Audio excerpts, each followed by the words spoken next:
Hello, everybody. Welcome to Marvelous Mother Tucker's Monday. If you don't know who these two fellas are, I'm going to tell you who they are. The first one in the yellow shirt is the world-renowned, the one, the only Garden Guy Bill, and the fella in his Christmas shirt, because it decided to become hazy, hot, and humid in Pennsylvania today, is Jason from Mother Tucker. So hopefully you guys had a fantastic weekend. We hope you guys are here to score some unique vintage, because I think me and Bill brought some really good things tonight. But before we get into our hellos and how the sale is going to work, I haven't seen or talked to Bill, and it seems ages. Sir, how are you? I'm good. I just want to give everyone a warning. I was up again at 5:30 this morning to go to work to get parking, so I'm a little punchy today. Okay, folks. So Bill might just say he's going to bust out my kneecaps again in front of everybody. That just might happen again. So, but we hope you all had a very, very nice weekend. We hope that you guys are ready to start out your week with us here. And we're so excited to have some of our friends joining us. So as we go live tonight, our official mod and bid ender is the one, the only Karen G. As always, Karen, thank you so much for being our mod here on Mother Tucker's. Kim Desert Gal will be joining us. I was lurking. That's why we were a little late getting started. We were lurking, watching her over on Vamp. So congratulations, Kim. You did a doggone good job, and she will be joining us in a little bit to be our backup mod and bid ender. But I know we have some of our other mods in here, and I'm sure they'll gladly help us if we need it. So, and before I say hello to some of our friends, please make sure you're following Bill here of Garden Guy Bill. He does have a YouTube channel, guys, so make sure you're subscribed to it. He does have an Instagram account, so please, we made it really easy. Those links are down below. If you're watching this on a replay, head on over, give him a follow, and following here. And if you aren't subscribed here to Mother Tucker's, we ask that you just consider it and also maybe follow us over on Instagram. So, hello, Terry. It's so good to see you. Happy Monday. Another Monday, absolutely. I hope you're doing good, Terry. Welcome in, everybody. Next in the chat is our friend Cindy Lou. It's so good to see you, Cindy. Hopefully you are doing well. There she is. There's our friend Karen. That's our official mod and bid ender for the evening. So familiarize yourself with the little Daisy avatar. She'll be the lag that you're going to want to learn, and she'll be the one closing out all the bids tonight with a bid end. How are you, Lisa? It's so good to see you. Hopefully you're doing well. Our friend Tracy, all the way over from Instagram, Artsy Fartsy. It's always so good to see you, Tracy. Hopefully you're doing well. Oh, she got happy mail today, too. She got happy mail today from me. So I hope you enjoy it. I saw that you already got bills. I saw some of your posts. So I'm snapping because it's our YouTube DJ. It's the one, the only Gavin of Grady Grupo Vintage Recordings. Gang, if you are not following him, please do so. He has a YouTube channel. He plays music on vinyl. It's on a turntable. And he could be your YouTube DJ. I hear he takes requests. So if you're not following him, please do so. He also spotlights things that he purchases from folks here on YouTube and gives us shout outs. Bill, I will say, I know you're testing out a new camera. It is glitching out every now and again. I see it too. Okay. All right. So bear with us, folks. Bill's trying out some new technology. So we'll see how it goes. So far, it's been okay. There she is. How are you, Helen? It's so good to see you. Please make sure you're following our friend Helen over at the New England Thrifter. She has a fun channel. She has live sales and puts out content. So please, if you get a chance, give her a follow. Speaking of another reseller, Beth, it was so great meeting you on Friday. It was so fun. Again, everybody who came out to Mother Tucker's and supported Adamstown for the extract, I hear that it was one of our best that we've had in a long time. So thank you guys so much for supporting multiple small businesses, because each one of the malls that is there houses multiple dealers. So you are helping so many small businesses succeed. So thank you all for coming into town. And Beth, it was a pleasure meeting you. Please make sure you follow her over on Vamp, because she's a phenomenal reseller over there, and she has some great vintage. There's my mom, Linda Hellman, in the chat. It's so good to see you, Mom. Hopefully you're doing well. Let's see who else is. Oh, there she is. Dusty Moose is here with us. How are you, Dusty? Hopefully you're doing well. It's always great to see you, friend. See who else is in here. Oh, there's our friend William, also known as Willie in the house. Good to see you, sir. Hopefully you are doing well with everything, sir. And it's always a pleasure to see you. How are you, Mary? It's so good to see you. How are you? Hello, hello, hello. Followed by the one, the only Aunt Kiki is in the house. I love saying Aunt Kiki. I don't know. That's just one of those names that makes you feel so good when you say it. Speaking of fun names, there's our vintage sister, the one, the only Enamor Amy. It's good to see you, Amy. Please make sure you're following her here on YouTube as well and over on Instagram. How are you, Sandy? Welcome in. Howdy, folk. It's good to see you here. Let's see who else is joining us tonight as I scroll down.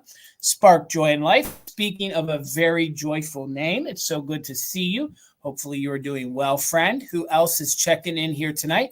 I see Colleen's here with us. How are you, Colleen? Followed by the one, the only Dawn. How are you, Dawn? Good to see you.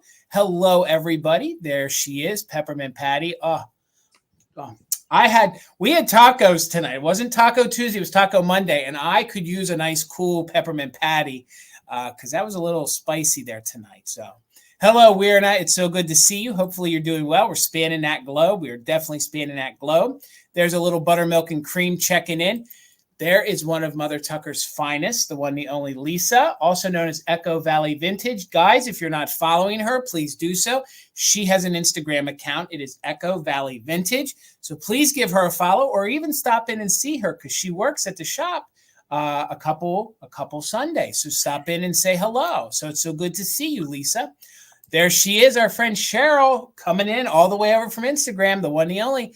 It's good to see you. Hopefully you are doing well. Who else is in here with us tonight? Oh, so many of our friends, Bill.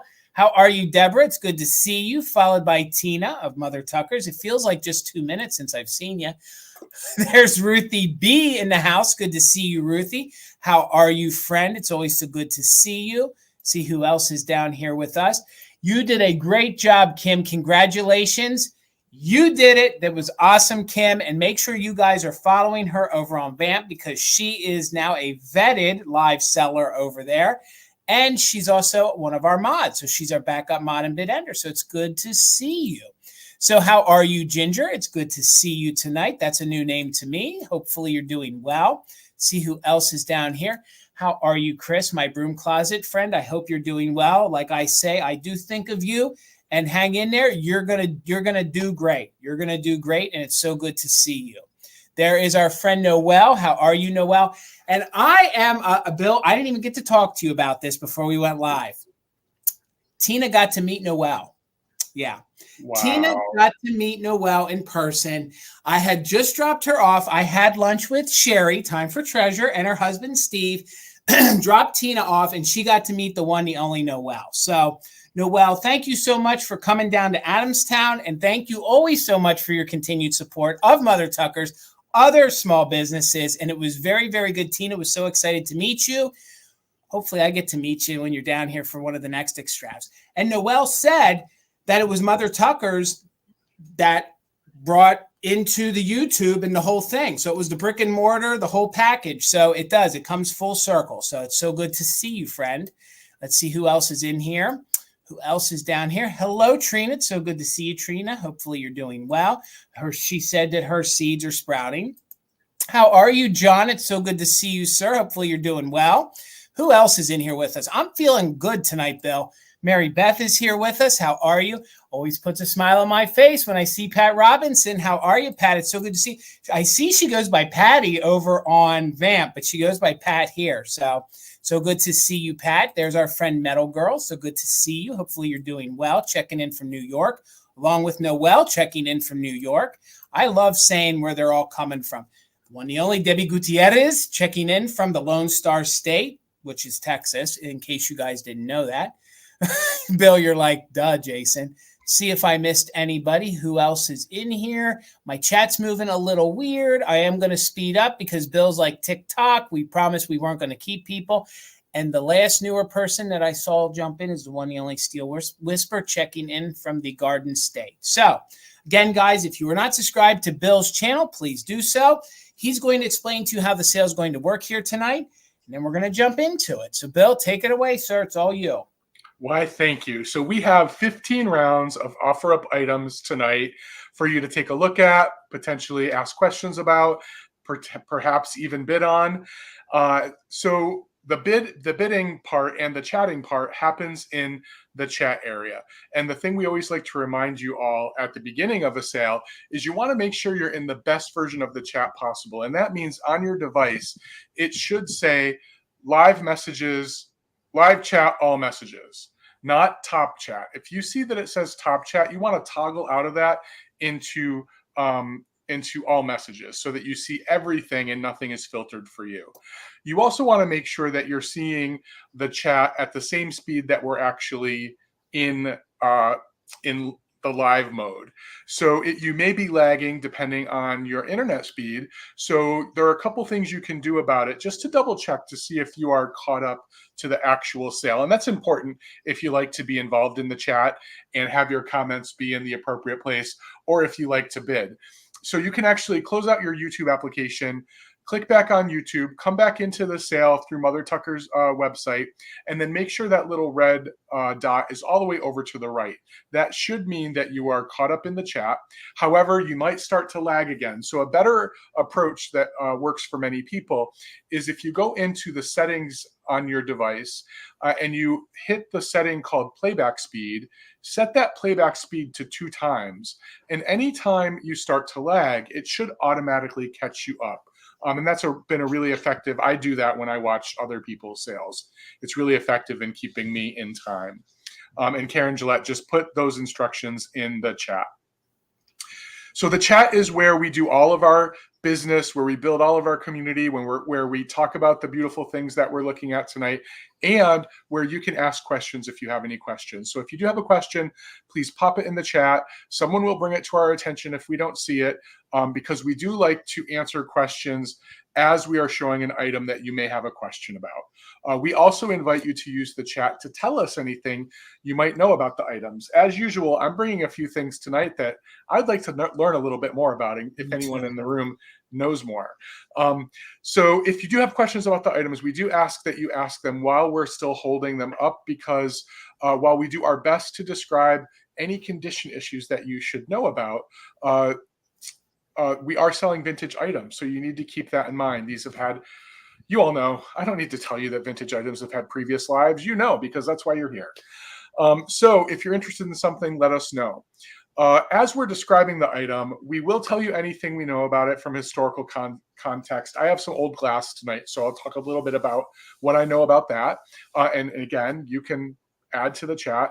After we do that and we talk about any condition issues, if we see any bids that came in, we will start a countdown. We'll do a 20-second countdown, and at the end of the countdown, we will say the words bid end. Our official bid ender is Karen Gillette, and she will type those words into the chat. And the person with the highest bid before Karen types the words bid end is the person who claims the item. Now, we also do another option over here on Mother Tucker's Monday called the just in case option. And this is used for people who really want to maximize the potential for them to claim a particular item that they're here to get.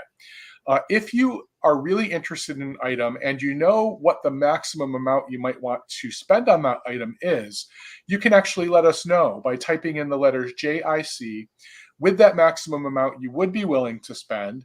And if before the bid end, you have the highest just in case, we will bid you up only $1 over the next highest bid or the next highest just in case. Really great way to do your best to get an item that maybe many people are looking at. So if you have any questions about how the just in case works, just pop those in the comments. But there are 2 caveats with the just in case option. First of all, we ask that you be an active bidder on that item, meaning that you've put an actual bid in on that item before your use of the just in case, and that you use the just in case only during the countdown. If we see a just in case bid come in before the countdown, we won't be able to acknowledge it, and we will hope that you put the just in case bid back in while we're counting it down. But we can't take a break from counting down to remind you to do that. So just keep those 2 things in mind if you want to use the just in case. We also like to remind you that a bid is a commitment to pay. We appreciate payment within 24 to 48 hours of receiving an invoice. And if you do claim something tonight, Jason and I both invoice using PayPal. And in order to do that, we need 4 pieces of information from you. We need your YouTube screen name and your real name. we need your shipping address and your PayPal email address. With those 4 pieces of information, we can generate a PayPal invoice. And when Jason puts our emails back up on the screen, you can take a screenshot and send us both a pre-registration email if you haven't purchased from us before. That's absolutely fine. If you do not have PayPal, do not worry, because you can actually, with the link that we send you to your email address, you can click on that link and it will bring you to a page where you can select checkout as a guest. All you need to do is put a form of payment in. You don't need to register with PayPal. You don't need to have PayPal save your payment information. It's a one-time and done. And you can also use your Venmo account to pay through PayPal. So lots of options if you don't have a PayPal account. So I think I've gone over all of the payment information. The next thing we want to talk about is shipping, because Jason and I both take shipping very seriously. Again, we want to save the vintage items, so we take a lot of time and care putting your items together. We also want to save you the most amount of money on shipping, so we use a service called Pirate Ship, which is an online ship station, essentially, that allows resellers like us to get much discounted quotes from the United States Postal Service or from UPS, depending on the type of package that we need to send out. These deep discounts are then passed on to you. So with those 4 pieces of information that you sent us, we can actually get a discounted quote through Pirate Ship. It is important for you to know a little bit about our shipping policies. So Jason and I are both going to talk about those, and I'll start. We both ship from the East Coast. That's important to know. So we're Zone 1 shipping. I ship from Northern New Jersey, and I ship to the US and Canada only. At this time, I plan on invoicing for tonight's sale tomorrow. Although I do have 2 more sales this week, including another Valentino sale on Friday, everyone. So if you do want an open box or you already have an open box, just let me know. And I'm absolutely okay with open boxes as long as you let me know. And I think that's all you need to know about me. How about you, Jason? All right. I ship from Pennsylvania. Bill covered everything else. PayPal, Pirate Ship, US and Canada. I do all my invoicing once a week. So I do all my shipping and all my invoicing on Saturday. So if you purchase from me tonight, you will not receive an invoice until Saturday. Also means if you come to Fantastic Finds this Wednesday at 8 p.m., or if you come over to the Valentino sale, which is on Instagram this week, I will be able to combine everything you buy and give you one invoice. And as long as it can fit safely in the box, we'll put it all together. If at any point you guys don't want to keep an open box and you need it to be closed out. So like, for example, if you buy tonight and you don't want to keep it open, all you have to do is email me. I can usually package within 24 hours. Once it's paid, then I can get it shipped usually next day. So never feel like you have to, but it will benefit you to keep the box open if you want to purchase from multiple sales. I also own a brick and mortar called Mother Tucker's here in central Pennsylvania in Adamstown, Antiques Capital USA, which means I can offer free pickup at the brick and mortar. So if you're interested in that, just mention that in the email and we will not bill you for shipping. And then we'll communicate in the email when and how you want to pick it up. I think that's pretty much it. Again, some of our friends did jump in. We do have a Valentino sale this Friday. It will be over on Instagram. Bill always hosts for us over there. So make sure you're following all of us over there on Instagram. That's it. So some of our friends jumped in. Let's say hello to them real quick. Hello, Becky. It's so good to see you. Make sure you're following her. It's Vintage Viking Treasures right here on YouTube. Give her a follow. She has live sales and does put out fun content. How are you, Elizabeth? It's so good to see you, friend. Hopefully you're doing well. Hello, Robert. And I forget Robert's name at the moment, Bill. Who is it? Aaron. It's easy name to remember. See, I don't know. I mowed the grass today, so I got a little sun going thing up here. So hello, Tina. It is so good to see you. Everything you received has been packed so beautifully. Thank you so much. That makes us all feel good. That makes us feel really, really good. Who else is in here? I know I saw a few more jump in. I want to try to say hello to as many people as possible. If I ever miss you, it's never intentional. It's because it got mixed up or I didn't see it. Hello, Tumbleweed. It's always a pleasure to see you. Followed by our friend Brad. It's so good to see you, friend. Hopefully you're doing well. And then this is a new name to me. It is Blueberry Barn Vintage. Hello. I am hungry for blueberries right now. I'm not going to lie. So it's so good to see you. I love that name. who else is in here with us? I think that gets me back up into the area where I left off. So, guys, we're going to get, oh, wait a minute. Meow, meow. Hello, Wanda. It is so good to see you. I knew I saw you jump in. I didn't want to miss you. And I think that's it. So we're going to get the sale underway. We're going to start out with Bill and then myself. And we got some fun vintage here for you tonight. So let's get it started over here with Bill. How much is your first item, sir? Jason, we talked about blueberries last week, if you remember. Did we talk about specifically? blueberries? We talked about the blueberry pie you didn't share with me. Oh, that's right. That was a good blueberry pie, too. Yeah, you said so multiple times as you waved it in front of my face and then put it in your mouth. Oh, I would only do that once or twice. All right, $5 for choice. And I had a lot of questions about these from my preview on Instagram. So I'm going to show them first, also because they're mini and they're hard to show. So, and I've got big fingers. But I have 5 different bone china, ceramic, little mini animals, which are so cool. And I know very little about them, like this little turtle. I can tell you that they are painted in a very similar color scheme that we see from some of the 1930s and 40s California pottery. It's that sort of sagey green color and that peachy orange color. It's actually looking really good right now. I don't know if they're that old, but even the eyes give me that California pottery look. I got damaged out in the garden, just so you all know. So I apologize for the damage. But yeah, they give me that California pottery look. So the first one is this tiny little turtle. I'm going to put them up on a board so you can see them better. But he's only an inch tall. Super, super cute. The next one is a really gorgeous one because it's a little swan, but the swan is in that position where the neck is kind of put in reverse on the back of it. Again, just about an inch tall. These are all in great condition. No condition issues. I'll just give you a look at the bottom in case anyone might know a little bit more information about these, because I certainly don't. The next one is a great owl. This is the one that has the most color on it. So you really get a sense of that sage green color and that sort of peachy orange color. They got a real high glaze too, don't they, Bill? Almost like a wade. Like a wades or glaze? It's even a size of a whimsy, but they're definitely not wades. They're definitely not wades. No, but they're really fun. They're really cute. I also have a cute whale or dolphin, but I think it's probably a whale. But the eyes on these are really interesting to me. They're very expressive. They're round. They've got big pupils and eyelashes. Really, really cute. And a lot of floral on them. That's what attracted me to them. I'll show them all on a board in a minute so you can see them. And then there's actually a T-Rex. Oh my gosh. Yeah. With a big old flower on the back of it.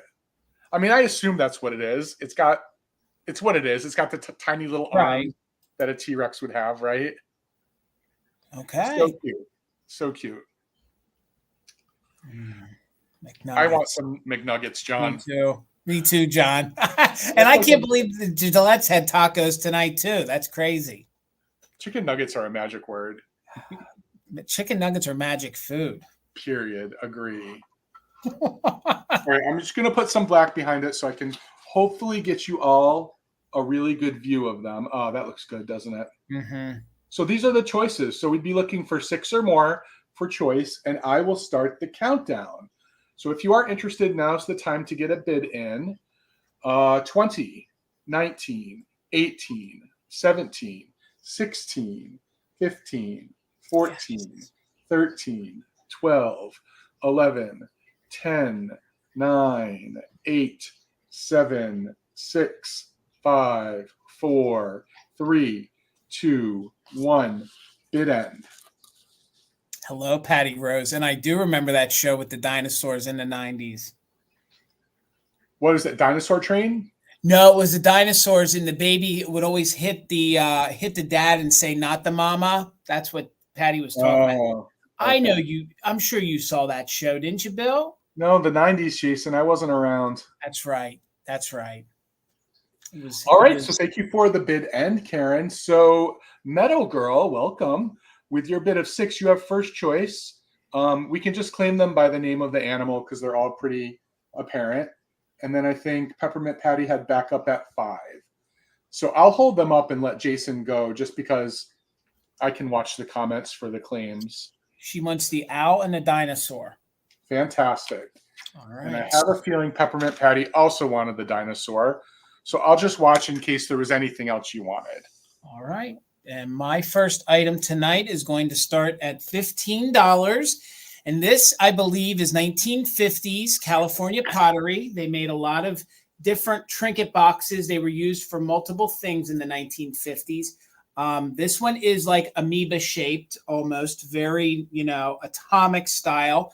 Some of these, like I say, were trinket boxes. Some of them were little smoking boxes. You'd put your cigarettes in, all sorts of little things. And this one's going to start at just $15. A lot of times the flowers on these are heavily damaged. There is no damage to this flower whatsoever. I love the fact that one of the petals or the leaf is actually the handle part. That's sort of a sea foamy green, borderline chartreuse kind of look to it. There are no chips on the underside. It is like a hunter style green. It isn't marked California, but I've sold enough of these to know that this is a California pottery piece. So what's fun about this is that you could use the bottom without the top if you wanted to. It's got the 3 little feet on it. It's very atomic, very 1950s. It is pottery. It is ceramic. And again, there is no damage. There is your inside. There's a couple different companies that made these. So I'm not really sure who made this one. But again, it's a fun little trinket box that you can see right there. You could use it as a jewelry box, use it as a gift. Right here is the handle where you put your finger in. You can lift it up. Let me give you some measurements on it. Hello, everybody. I'm seeing Dawn checking in. Hello, Heather. It's so good to see you guys. Hopefully everybody's well. It is about 6.5 inches long.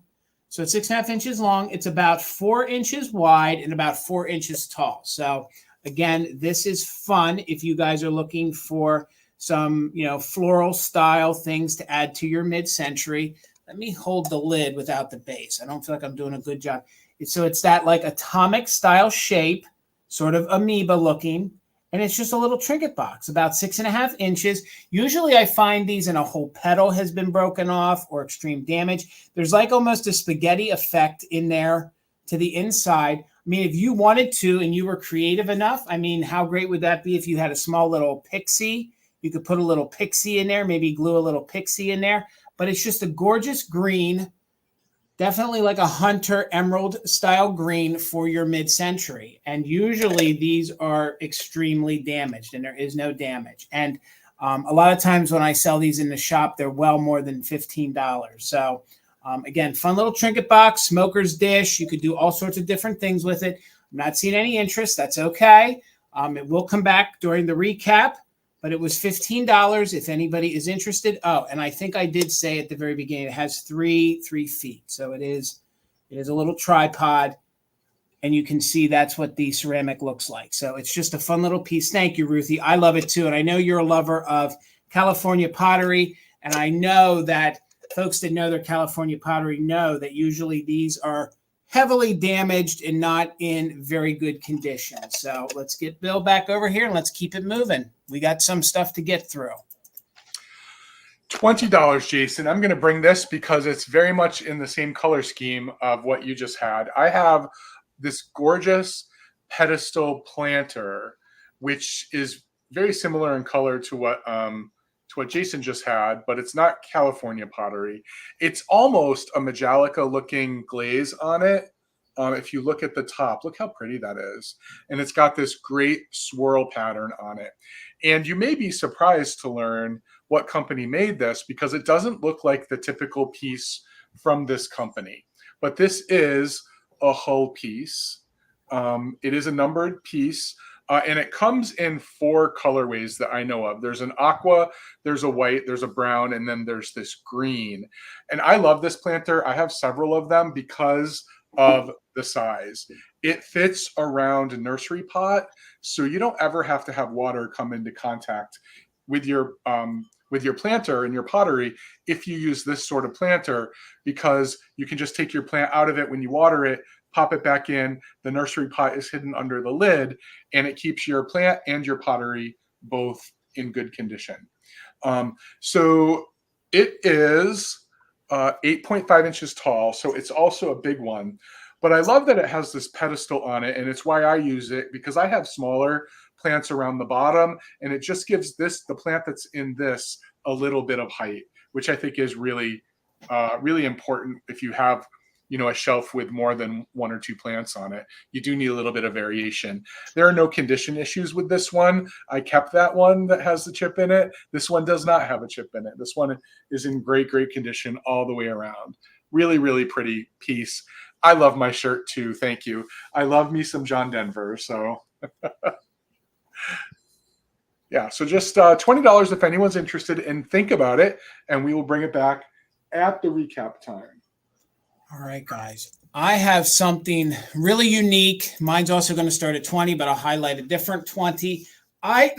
Excuse me, I couldn't find any information on this piece, but I will tell you with some of the geological things on here, I do believe that this tin is probably from right around the mid-1930s, right before World War II. So the whole cover here is paper mache. The sides here kind of feels like a celluloid. You can see it's kind of pulling apart a little bit.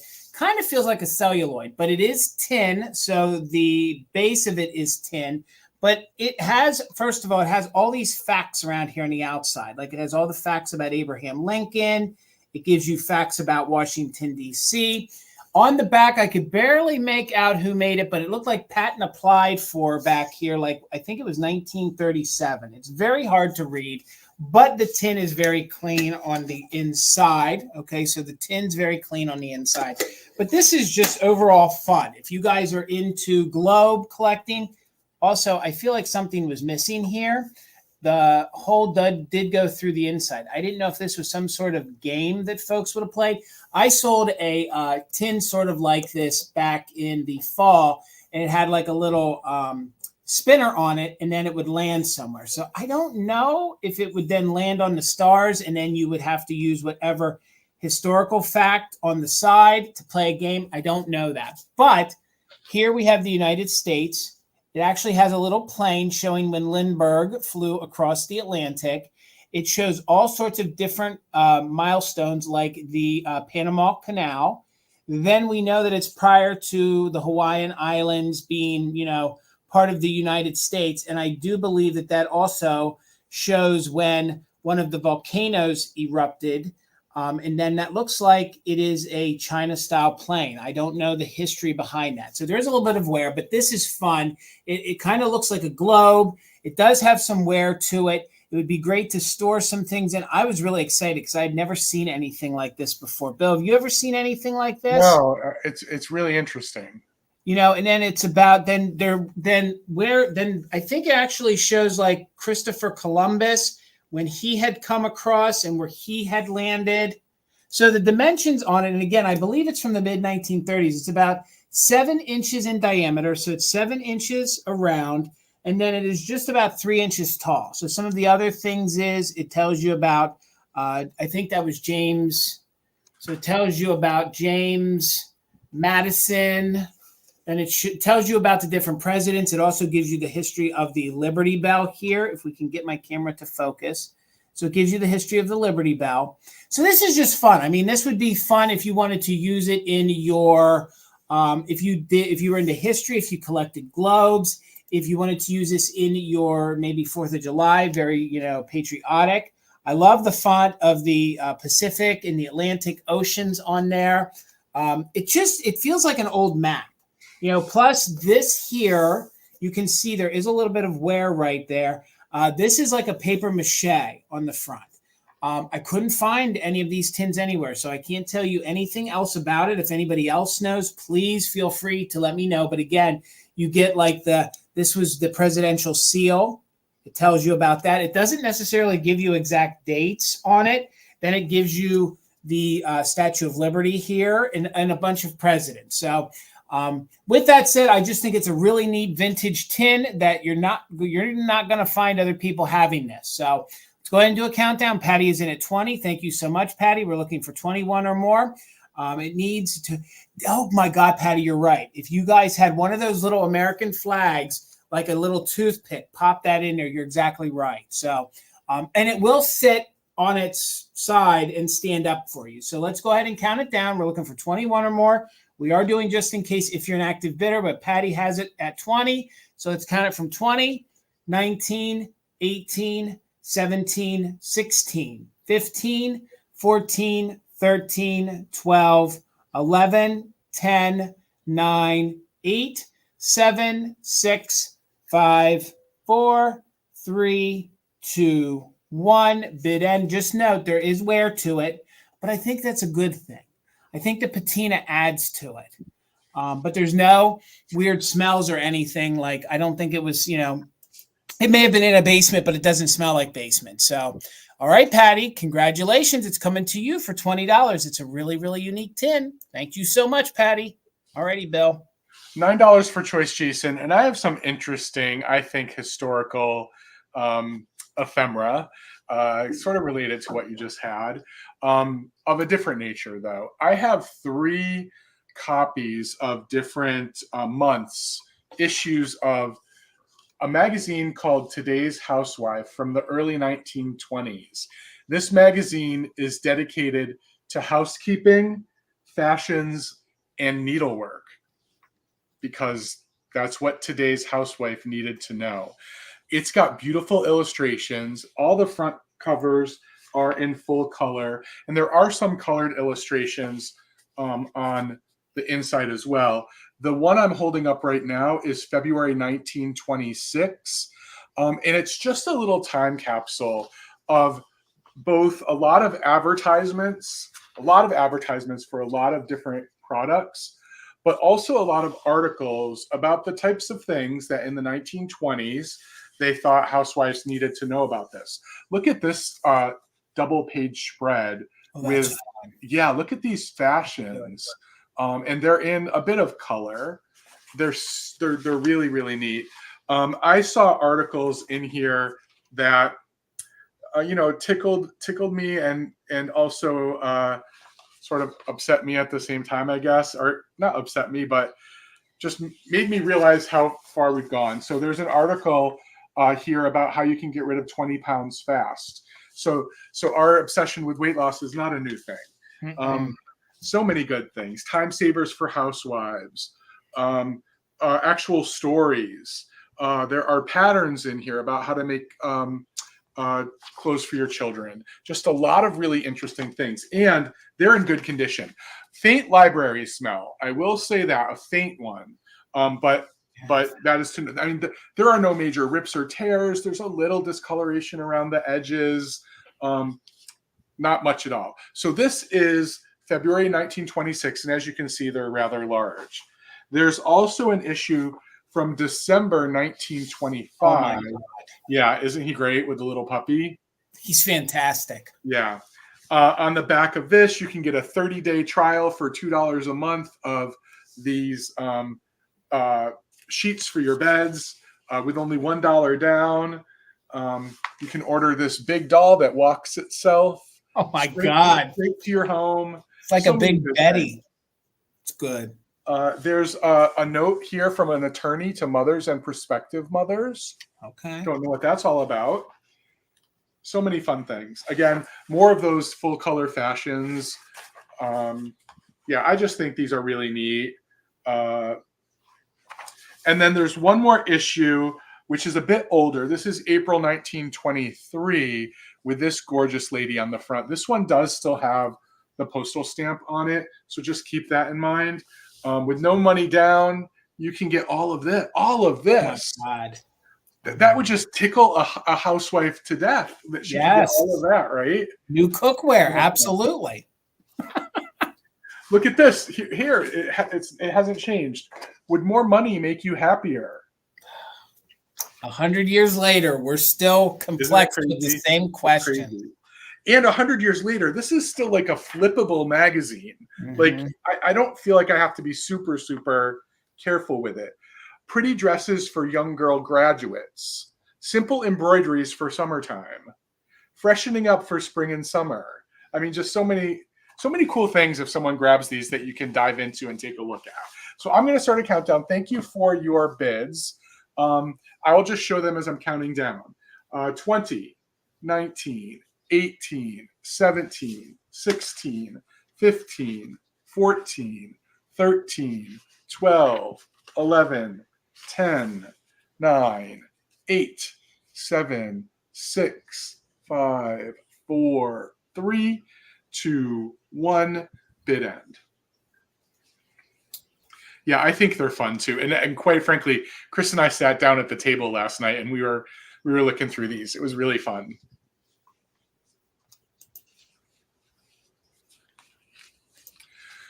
All right, thank you all for your bids. It looks like with all that coming in that Elizabeth Payne, congratulations, you have first choice at 13. You could let me know, this is the December issue. You can just say little boy.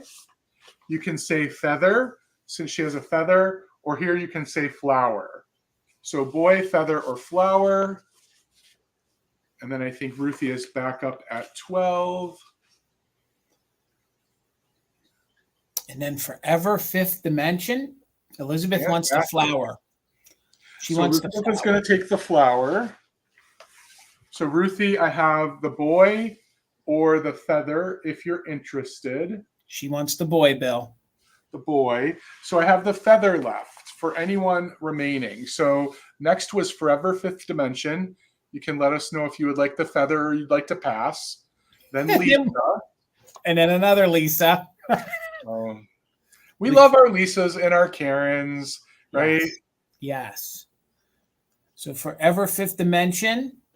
I'm happy to take the remaining one. They're happy to take the remaining one. Fantastic. Thanks so much. All right. And I think you're new to us, so welcome. And I'm going to do that. And there's Bill's email. So if you don't mind sending him the information, he'll get you invoiced. All right, guys, $20. And I have a kitschy planter. It took me a long time to find one of these. I had collected Barbershop quartets. It took me a long time to find this one, okay? This one is starting at 20, and I didn't notice it when I bought it. It took me a little bit. There is one or two little chips on his hat. How in the world they got his hat chipped there is beyond me, because you would think if this thing took a spill, it would have broke his neck. But whatever it did a little chip here on the side and a little chip here. And actually on the front, it looks like there's a manufacturing defect, okay? I don't really think it takes away too much from it. I mean, he's wearing in all reality like a straw, kind of cap from the 1930s. But just note that there is those little chippity doodahs right there on the side of the hat.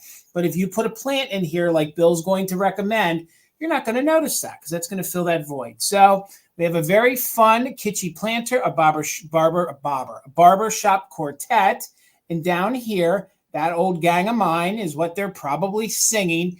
And other than those chips, they're in really, really good condition. And to find these style planters, they don't seem to be that easy to find. I can't tell you who made it. I do believe that mine was made by Shafford back in the day, but I don't have a label anymore to tell you. So this would be really fun. And I brought it because I was thinking that sometimes, we need these things for Father's Day. Sometimes, hello, how are you, found treasures? Sometimes we need these things, to kind of add to maybe our girl figurines. I thought this would make a good little valet for Father's Day. A fella could put his wallet in there. He could put his glasses in there, all sorts of different things. So for $20, you could have the little barbershop quartet. The only condition issue is there's one or two little chips on his head. So they measure about 6.5 inches tall by 5 inches wide. Any of the cold paint on here is in very, very good condition with no issues. I don't know why they painted all of their noses like that, but they did that to give them detail. That does have some gold detail on it, and you just got these four fellas that are singing away. This would be also fun, in your different decors, like maybe, what is it, Bill? Who made that? Dixon. Okay. Dixon. All right. But your bottom looks different than mine. See, mine's flat there. Yeah, so this is a set. It came in two versions. There are also two companion pieces that go with it. There's the guy Okay. playing. So my point is, this is a great thing to collect. Because you Gotcha. can find this guy playing the trumpet Gotcha. and this guy playing the piano, and they're all meant to go together. I have them in my 4th of July display. That's what I was just going to say, because when I think of barbershops, I think of the 4th of July. I think of all those guys harmonizing, firecrackers in the back. So, and also on with what Bill was saying, I also thought for Father's Day, if you had that gentleman that you didn't know what to buy something for, this would be a fun gift for him. You could also use this as a razor caddy. If you guys had, one of, you could dock your razor in here. Even if you had a smaller electric razor, you could dock it in there. So you could use this for all sorts of different things. Outside of the little chips, it's in very good condition. I think I gave you the measurements, so let's go ahead and count it down. We're looking for 21 or more. Again, Patty, thank you so much for your bid. So we are looking for 21 or more, and we're going to count it down from 20, 19, 18, 17, 16, 15, 14, exactly, Kim, 13, 12, 11, 10, 9, 8, 7, 6, 5, 4, 3, 2, 1. Bid end. Didn't even think of the music aspect, although we were saying, that old gang of mine, how great would this be if you put like scrolls of music in the back? Also, you can even put one of those little ephemera holders and use different ephemera. There's our bid end. Thank you so much, Karen. So, Mr. Gavin, it's coming to you. And Patty, thank you for your bid too. But this is going to Grady Grupo Vintage Recordings. Thank you so much, sir. All right, Bill. So I said I had some old glass today, so I'm going to bring the first piece. $22, Jason, if anyone's interested. Right. I have a great example of a glass company that did carnival glass, but isn't one of the major ones that we see. This is a Dugan glass vase. And it's in their target pattern. I've never owned one in this pattern before. And what the target pattern is simply is a paneled side. You can see that there are panels, and then the panels are slightly twisted. And then along the middle of each of the panels, there are these, the opposite of a depression. They're pushed out, these little beads, and those are considered the targets.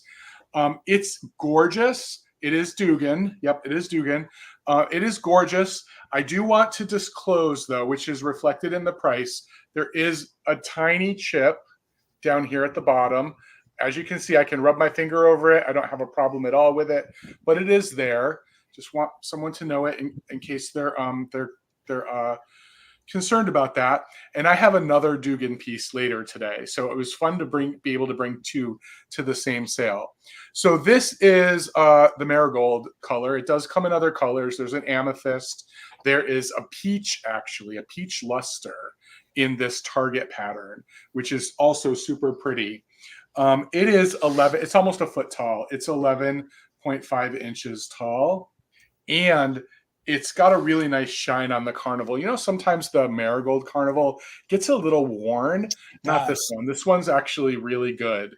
It's really good. It's got a nice, big, beautiful opening. It looks like a lily when you hold it like this. It's just incredible with these veins that go down. Those veins are the things that make the panels on the sides.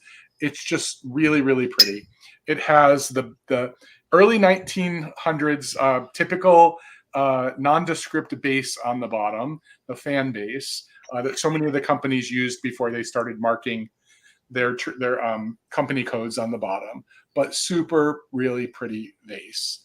If you're looking for a little bit, and again, you can see the twist. You see how it's twisted? They're not up and down. It kind of moves along. Just gives it a really nice line. I love that kind of design and color, especially in the fall and when you mix it with like different things like your Halloween, your Thanksgiving. I think that's really a good look. Yeah, really pretty. And it looks good if you have some bittersweet too. $22 is a great start price. If you guys were ever thinking about a vase collection, that is a great starter vase to start out with. Yeah, we're talking about close to 100, maybe a little bit more with Dugan.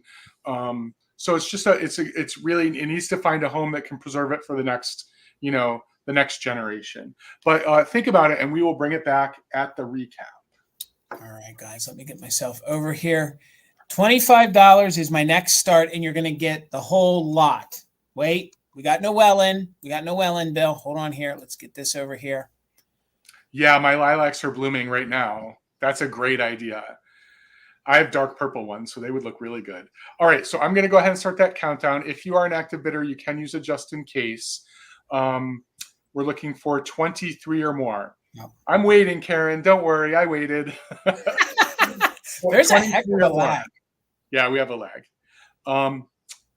20, 19, 18, 17, 16, 15, 14, 13, 12, 11, 10, 9, 8, 7, 6, 5, 4, 3, 2, 1. Bid end. Yes, Amy, welcome to Lagtown. The dreaded lag. The lag.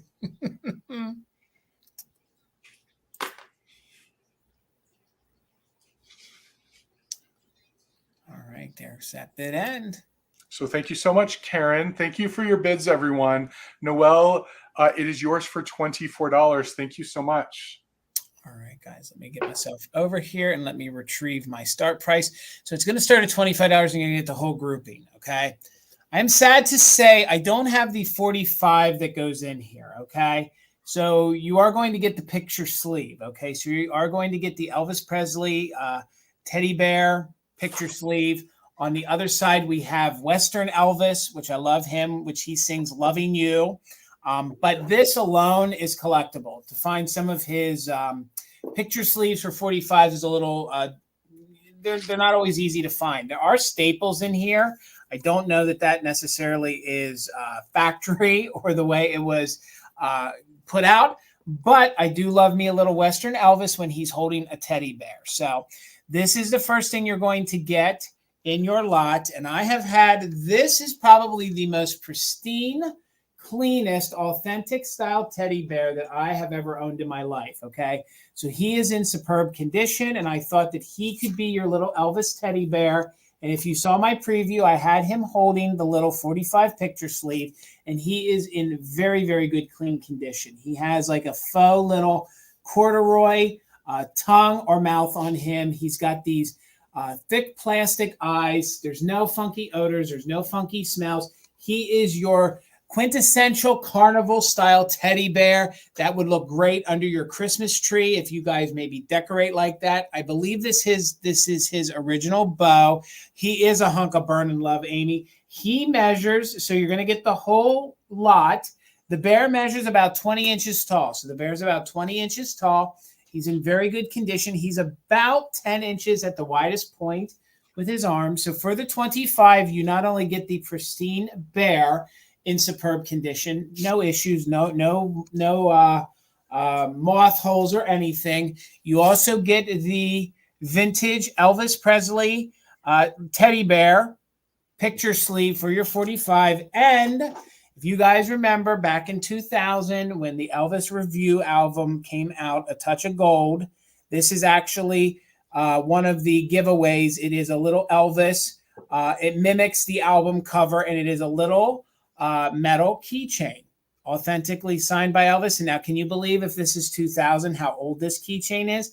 This keychain is now 24 years old, which blows my mind. So if you're an Elvis fan, or you know somebody that's an Elvis fan, you're going to get the whole little lot. You're going to get the keychain from 2000. They were just things I had lying around. You're going to get the teddy bear, and the teddy bear alone would sell for $25 in this condition. There are no tags, so I can't tell you the manufacturer of him. So for the 25, you're going to get the bear, and you're going to get the picture sleeve of Elvis from the 1960s. And I believe, as close as you can, his bear looks like it's gray. To me, I think they look like they could be cousins, you know, when it comes to the album cover. I mean, even the fact that the bow is on the same side, I didn't move his bow to mimic that. That's the way I found him. And the eyes are a little bit different, but I still think they look pretty good together. So for $25, you're going to get the vintage 1960s plush bear plus the picture sleeve, and you're going to get the you're going to get the keychain. But I'm not seeing any interest, and that's okay. We're going to keep things moving. It was $25. You get the whole entire lot, and this can come back in the recap. So let's get it moving. We got a lot more to show you. Go ahead, Bill. This is my high price round for the night, Jason, $35. And I feel like I should have known this thing existed, but this is the first time I've seen it. I'm guessing lots of people know that this existed, but I didn't know. I have a beautiful piece of Fenton thumbprint milk glass, and I'd never seen this one before because it's actually a walking candle holder. So there is a place on the inside for a taper candle, and it's quite massive. It's a big, big piece. It is, where did I write it? It is 3.75 inches tall, but it's almost 6.5 inches across. And it's literally a walking candle holder. Who knew that you could get a milk, and it's huge, a milk glass walking candle holder. But in addition to it being a walking candle holder, it's also a hurricane lamp. That's good. That's fantastic. And I found the pieces separately. So I think this is amazing. Now, I did put a candle in it, and it has a lovely glow in a dark room. But milk glass, as you know, is thicker. In a dark room, it does give a very lovely glow. But, you know, I'm not going to be able to show you anything special about it right now. Just occurred to me, I don't have the overall height measured. Let me just do that really quickly. But it's gorgeous because it's dual purpose. You can use it for a couple different things. Technically, you can use it for a trinket bowl as well, or a candy dish. It looks like it's almost a foot tall. It's 11 inches tall. So it's pretty fantastic. And there's no damage. It's all in great condition. I did pick up a second one, but it is very damaged. So that's going to go into my Christmas display because I think milk glass is so great because you can use it all year round. But for me, walking candle holders just feel like Christmas to me. So yeah, really special. It's got a really nice sort of scalloped top with a little bit of a look of like a petals of a flower, and then those big, big thumbprints. Mm-hmm. Almost beehive looking when you look at it that way. So pretty. Yeah. And you could get a nice big 10-inch taper candle in here and still not see the burning because it is so tall. So thank you for your interest, everyone. If anyone else is interested with our lag, why don't you get your bids in now, because I'm going to go ahead and start a countdown. Where did my light go? So yes, so active bidders obviously can use it just in case. And take a moment and look these up online. That's all I'm going to say. 20, 19, 18, 17, 16, 15, 14, 13, 12, 11, 10, 9, 8, 7, 6, 5, 4, 3, 2, 1. Bid end. This is fun, Bill. I have never seen one of these before. I'm glad to hear you say that because when I found it, I was like, am I just blind? Have I just never seen these before? Mm-mm. So they're telling me, I guess they weren't made as much, or they're harder to find in our area at least. Okay, so thank you for the bid end, Karen, with the two just in cases that came in. Thank you both. Steele, this is yours for $41, and I'll be happy to deliver it to you later this week. And guys, thank you so much for hanging out with us. Thank you so much, Karen G, for being our official mod and bid ender, along with Kim. Thank you so much. I know Ruthie is down there in the chat as well. So thank you so much, Ruthie. Thank you guys for helping mod on the channel. Boy, words are tough today for Jason. So I had seen that Rosie had said that it doesn't have a logo. It doesn't. No. Okay.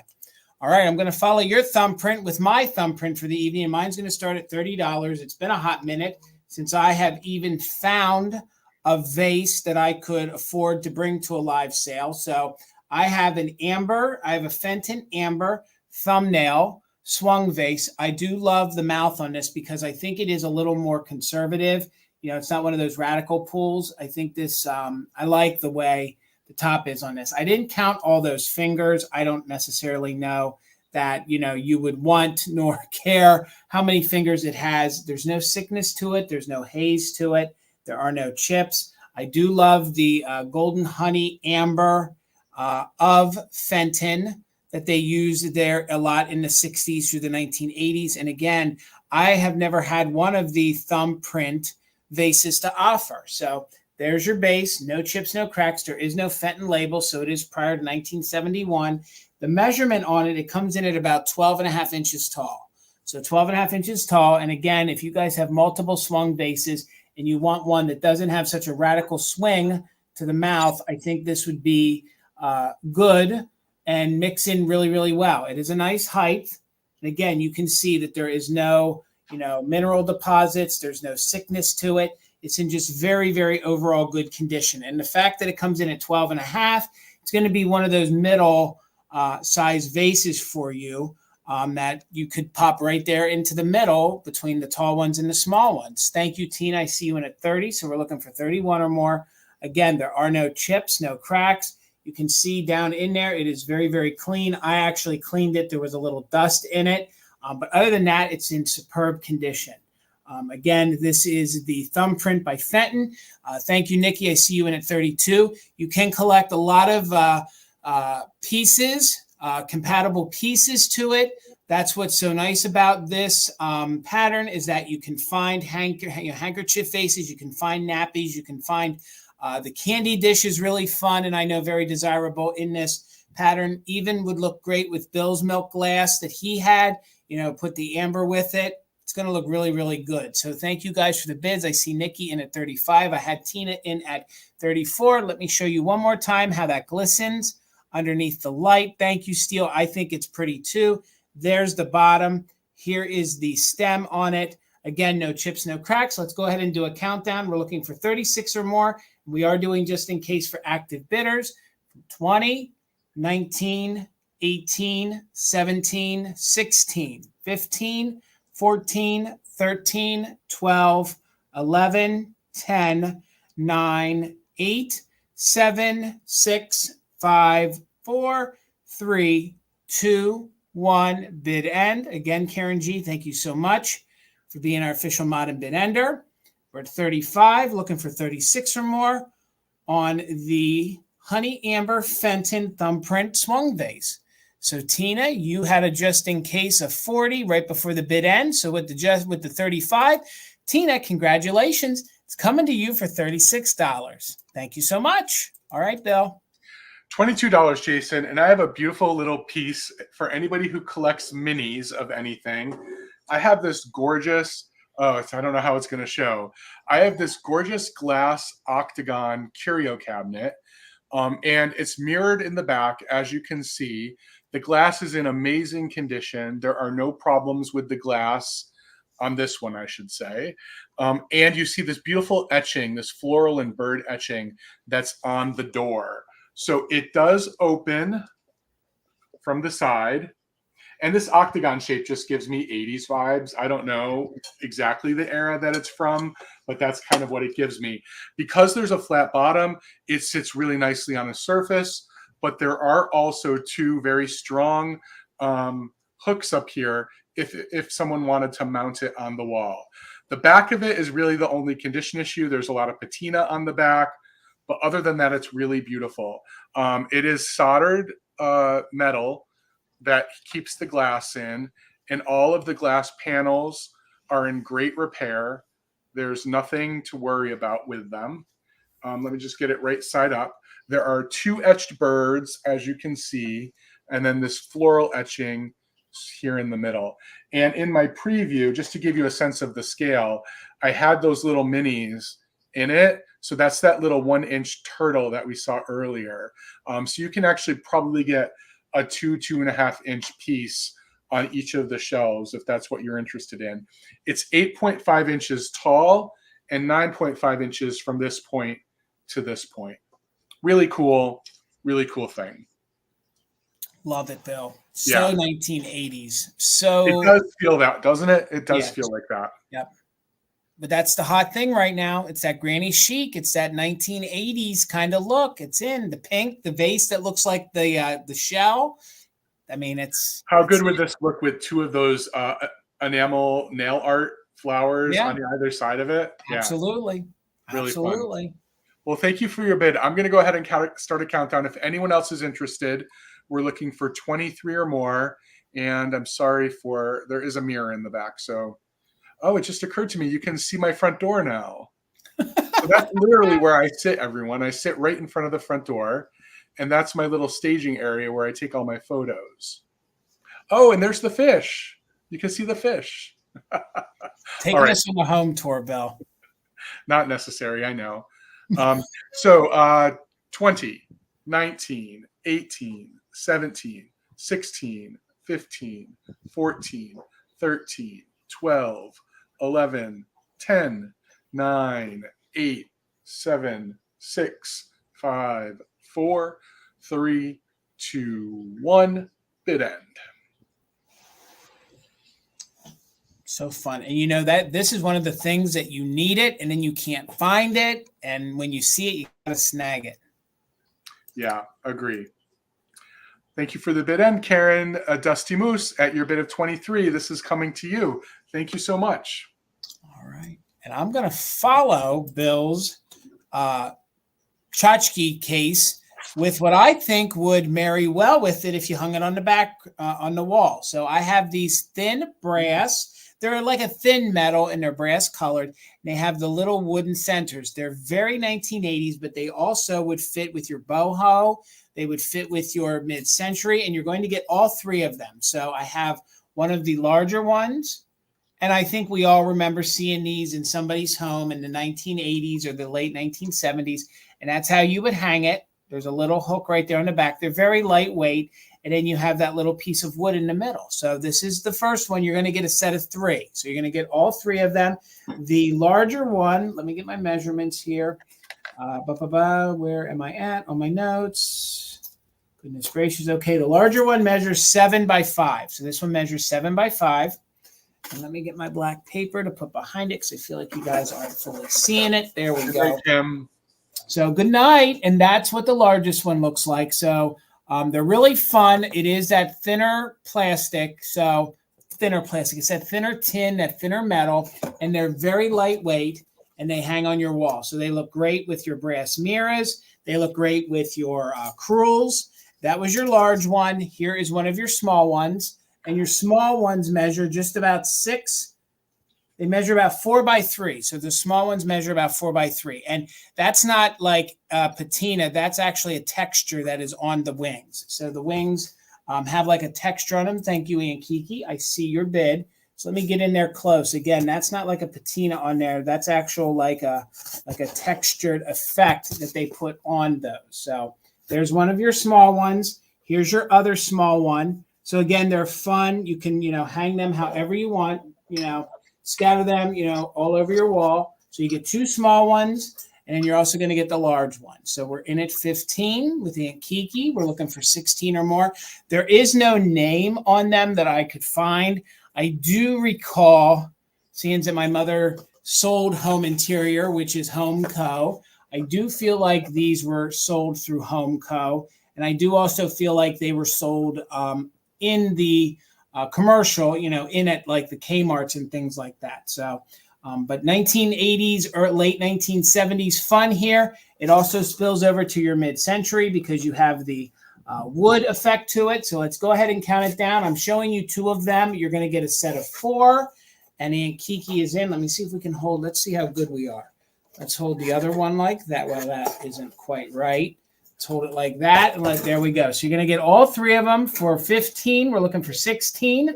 So let's count them down. Yes, they were my mom. Okay. All right. I thought so, Karen. But again, they're going to look good with your Home Co goodies. That's what's popular again. So 16 or more. Let's count it down from 20, 19, 18, 17, 16, 15. Thank you, Mary Beth. 13, 12, 11, 10, 9, 8, 7, 6, 5, 4, 3, 2, 1. Bid end. Again, this is one of those things that you don't know, or you go looking for them and you can't find a set. And there you go, ready to go. You could put it there with Bill's little shadow box. There's our bid end, so you didn't need it. Aunt Kiki, congratulations. They are yours for $15. Thank you so much. All right, Jason, Bill. I agree. Those would look really good with that shadow box. They would. They would. All right, I brought some kitsch tonight because, of course, we need a little bit of kitsch. So $25, Jason. Okay. If anyone is interested, I have this gorgeous little picnic basket. It's a ceramic picnic basket. It is a sort of a green basket weave with a handle. It's in great condition. It has a blue blanket in it. Well, it's in great condition with some crazing, and then this hole that's in the front of it. But this hole has a purpose. This hole holds this little kitty. Oh, that's so good. Yeah, this is a salt and pepper shaker set. So a little Siamese kitty, I think Siamese kitty, inside this cute little basket. So the basket is actually the salt, and the kitty is the pepper, and they are in remarkable condition. There is crazing because these are old. I don't know the manufacturer. They are just marked Japan. Both of them do have cork stoppers still in them. I don't know if Amy, if she's here or if she knows who the manufacturer is. I was unsuccessful in trying to find out who made it. I have had a version of a cat in a vessel before that fits in like, actually, no, it was a mouse. There's a mouse salt and pepper shaker that goes into a block of cheese. So I wonder if this is a companion piece to that. You know, possibly it is. When the cat is in the basket, we're looking at a total of 4 inches, but each individual piece is 3 inches tall. So again, the cat is marked Japan on the bottom, has a cork stopper. You need to practice a little bit how it goes in. Even in the store where I got it, they had it in wrong. But it does just slide in there really nicely. Kitty has a gorgeous face. Little paws is peeking up out of the basket. Just ate your lunch. Kitty ate your lunch. And then the holes for the shaker are in the back of the basket. Super cute and in great condition. Really fun little piece of kitty kitsch. Kitty kitsch. So fun. So thank you for your bid, Wanda. I'm going to start a countdown if anyone else is interested. Now is the time. 20, 19, 18, 17, 16, 15, 14, 13, 12, 11, 10, 9, 8, 7, 6, 5, 4, 3, 2, 1. Bid end. Nobody meowed. Hi, Katie. Hello, Katie. Meow, meow. There it is. Katie, did you send that Miramar candle to Jason? Did you send the picture to him? Because he might know about it. Whoa, what did I miss? She found some good Christmas. Oh, okay. All right. Congratulations, Wanda, and thank you. This kitty is coming to you. All right. If anybody is easily offended by artwork that could have some nudity in it, please look away now. So it's an oil on canvas. It is unsigned. I don't know the exact era of it, but I think it speaks to itself. I think it's a really, really fun print for a gallery wall. I think it has a really dark, yet I think somewhat maybe menacing kind of look to it. I think it's just a really unique piece of artwork. It's small enough that it's going to fit on a gallery wall. It's about 9 by 11. It is in a wooden frame. It was in a gallery called Willow House Gallery. I'm not familiar with it at all, but that is your back. I believe it's a little older than from when it was framed. I do believe that this is probably the late 1970s. And we have this menacing sort of fellow with a blanket as if he's going to cover the lady, or maybe he's holding it up while she changes into her bathing suit. Nonetheless, it is also unique in the aspect that it doesn't necessarily like glow with uranium, but there is paint on it that does glow. So hopefully that's picking up some of the highlighted paint will fluoresce under a black light. So if you're looking for, something unique, I just saw that same. Did you? Oh, yes, you did. Yes, you did, Katie. So $30 if anybody's interested. Again, you can see all the great like night style colors in the background of the young lady. And again, it's one of those smaller ones that's going to fit into your gallery wall. I'm sure that maybe, I shouldn't say I'm sure, I would assume that maybe underneath the frame there is some kind of signature.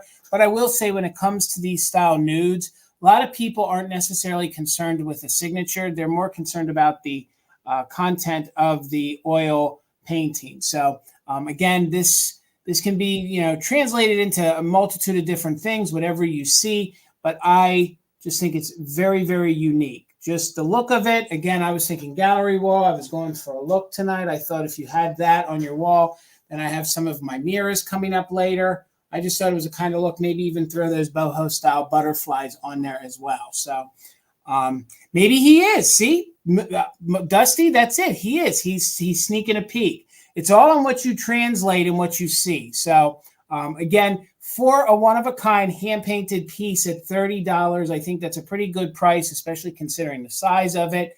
I wish I had some more provenance on it to tell you. I don't. Mine was just the mere aesthetic of it. And I think it's done very tastefully. I think it has a very good form. It's a nice quality painting, and it is on canvas. So I kind of like it too. It's one of those pieces that I had for a little bit, and I just kept putting it to the side. It's definitely one of a kind. It is hand painted. I don't know who, but I do believe that it is from the late 70s era. And then I do believe that the framing was done a little bit later. Maybe I even think it was reframed. So, Leanne, thank you so much. Again, a framed piece of art like this is going to look really good on a gallery wall. I see a lot of folks, their Instagram, when they have these kind of things mixed in with their crewels, mixed in with a lot of different things. It just has a very high quality look to it. And they did a very good job with the details of her face and things like that. So thank you so much, Leanne. You're in at 30. Let's go ahead and do a countdown. If anybody else is interested, please put in a bid. We're looking for 31 or more on the oil on canvas. I do believe it is one of a kind, and it does measure just about 9 by 11. So 20, 19, 18, 17, 16, 15, 14, 13, 12, 11, 10, 9, 8, 7, 6, 5, 4, 3, 2, 1. Bid end. I'm with you, Laura. I mean, you can leave it. It does have a little kind of creep effect to it, but I'm here for it. So it's definitely different. Nobody else is going to have one like it. I'm disturbed with Patty Rose's interpretation. He is about to wrap her in that blanket and toss her into the trunk. That's a New Jersey thing, Patty. Yeah, it is a New Jersey. That's definitely a product of where Patty is from. I'm here for it, though. So, Leanne, thank you so much. Congratulations. You are the winner at $30. Congrats. Thank you. That's funny, William. Yeah, that was in today's Housewife. Yes, it was. Thank you, guys. Thank you. So $14, Jason. I'll bring my glowy thing since your painting had a little glow. If anyone is looking for a nice old uranium glass citrus reamer or orange juicer, I have a gorgeous one in amazing condition. I always find these chipped. This one doesn't have any chips. And this one is made by Federal Glass. It's the one that does not have a base to it. This one it doesn't have holes in it to drain into a base. This was a freestanding one, and it has the little handle on it so that you can hold it because there was no base. So the Federal mark is a shield with an F in it in case you haven't seen it before. And again, it's in really great condition. These spouts often get all chippy. And, if you do like the glow, this one is pretty impressive. It's a good size reamer as well. It is 2.5 inches tall, 5 inches across. And this is an old one because Federal didn't make these for very long. Really, really nice piece of kitchenware. And we didn't mention, Jason, while I'm showing a kitchen piece, our Valentino sale, which is this Friday on Instagram at 8 p.m., is a kitchen-themed sale. Yes. Emphasis on kitchen and also emphasis on kitsch. So kitsch and kitchen. So yeah, that's what we're going to be doing on Friday, 8 o'clock on Instagram. That's with Brian from Mid-Century Mister and John from Everyday Holiday Displays. $14. I don't see any interest. We will take a look at it at the end. Speaking of kitchens, if you have a vintage kitchen, I don't think it's complete unless you have a rooster in it. And I know there was popularity when Bill offered some roosters, and Lisa's in at 14. So let's move Bill back on over. Thank you, Lisa. I'll start a countdown, and while I'm doing it, give everyone the amazing glow. 20, 19, 18, 17, 16, 15, 14, 13, 12, 11, 10, 9, 8, 7, 6, 5, 4, 3, 2, 1, bid end. Yeah, Tracy, I think Federal doesn't get a lot of attention like it should. Some of the other companies, they were a utilitarian company. They didn't do a lot of pretty things. So I agree, though. They're a good class company. So thank you so much, Lisa. This is coming to you for 14. Well, and I think Federal's a little thicker, too, when it comes to the depression glass, so it's less likely to sustain major chips. So if you have a retro kitchen, if you're into farmhouse, if you're into shabby chic, I know Bill got a lot of attention when he had some roosters, so I found some that I believe are Maddox of California. They are not marked, but I believe they could possibly be Maddox of California. There is one or two little tiny nips on it, so there's a little nip on his foot there. But if you're looking for a very unique rooster, look at the tail feathers on that.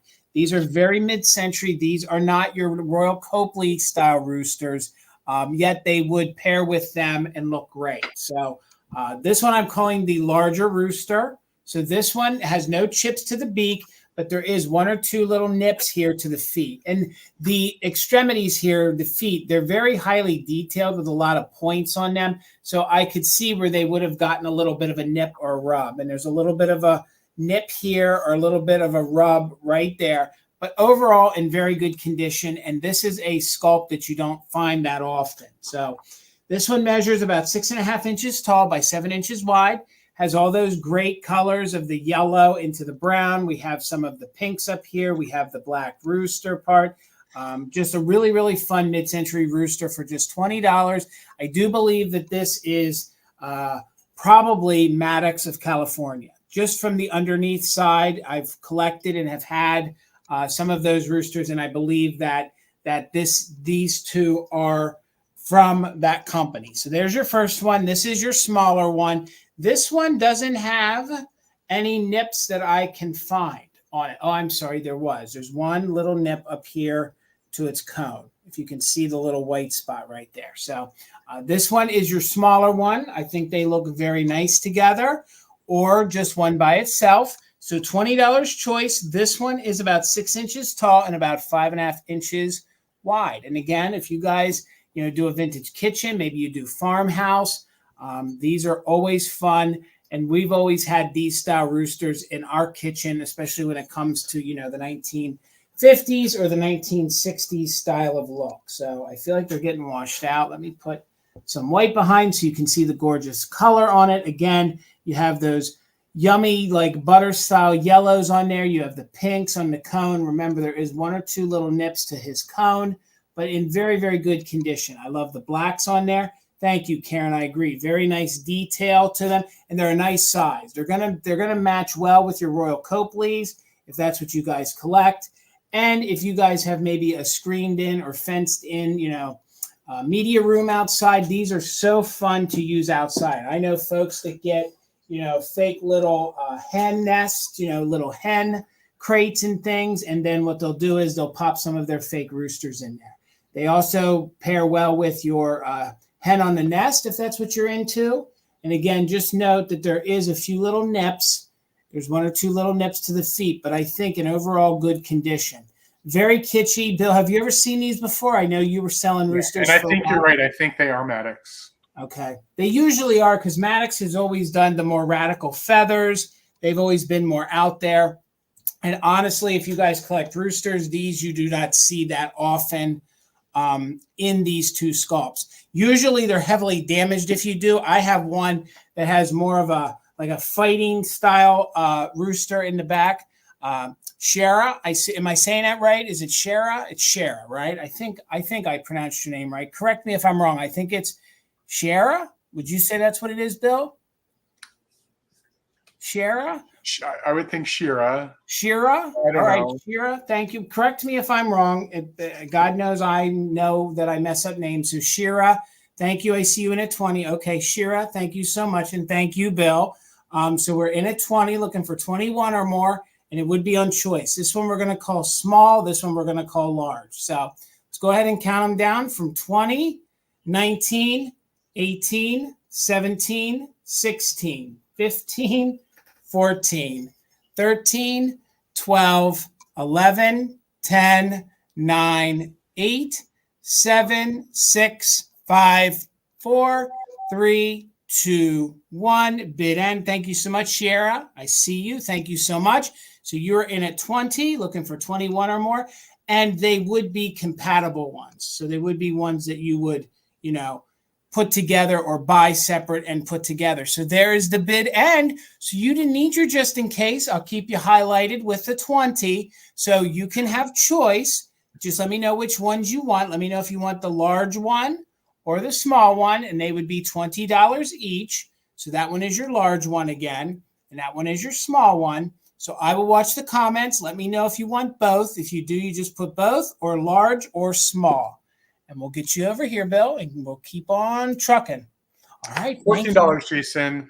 And I love bringing things I haven't brought before. I've never actually owned these, but I see people have them all the time. So they're $14 for choice, and they are old vintage receipt spikes.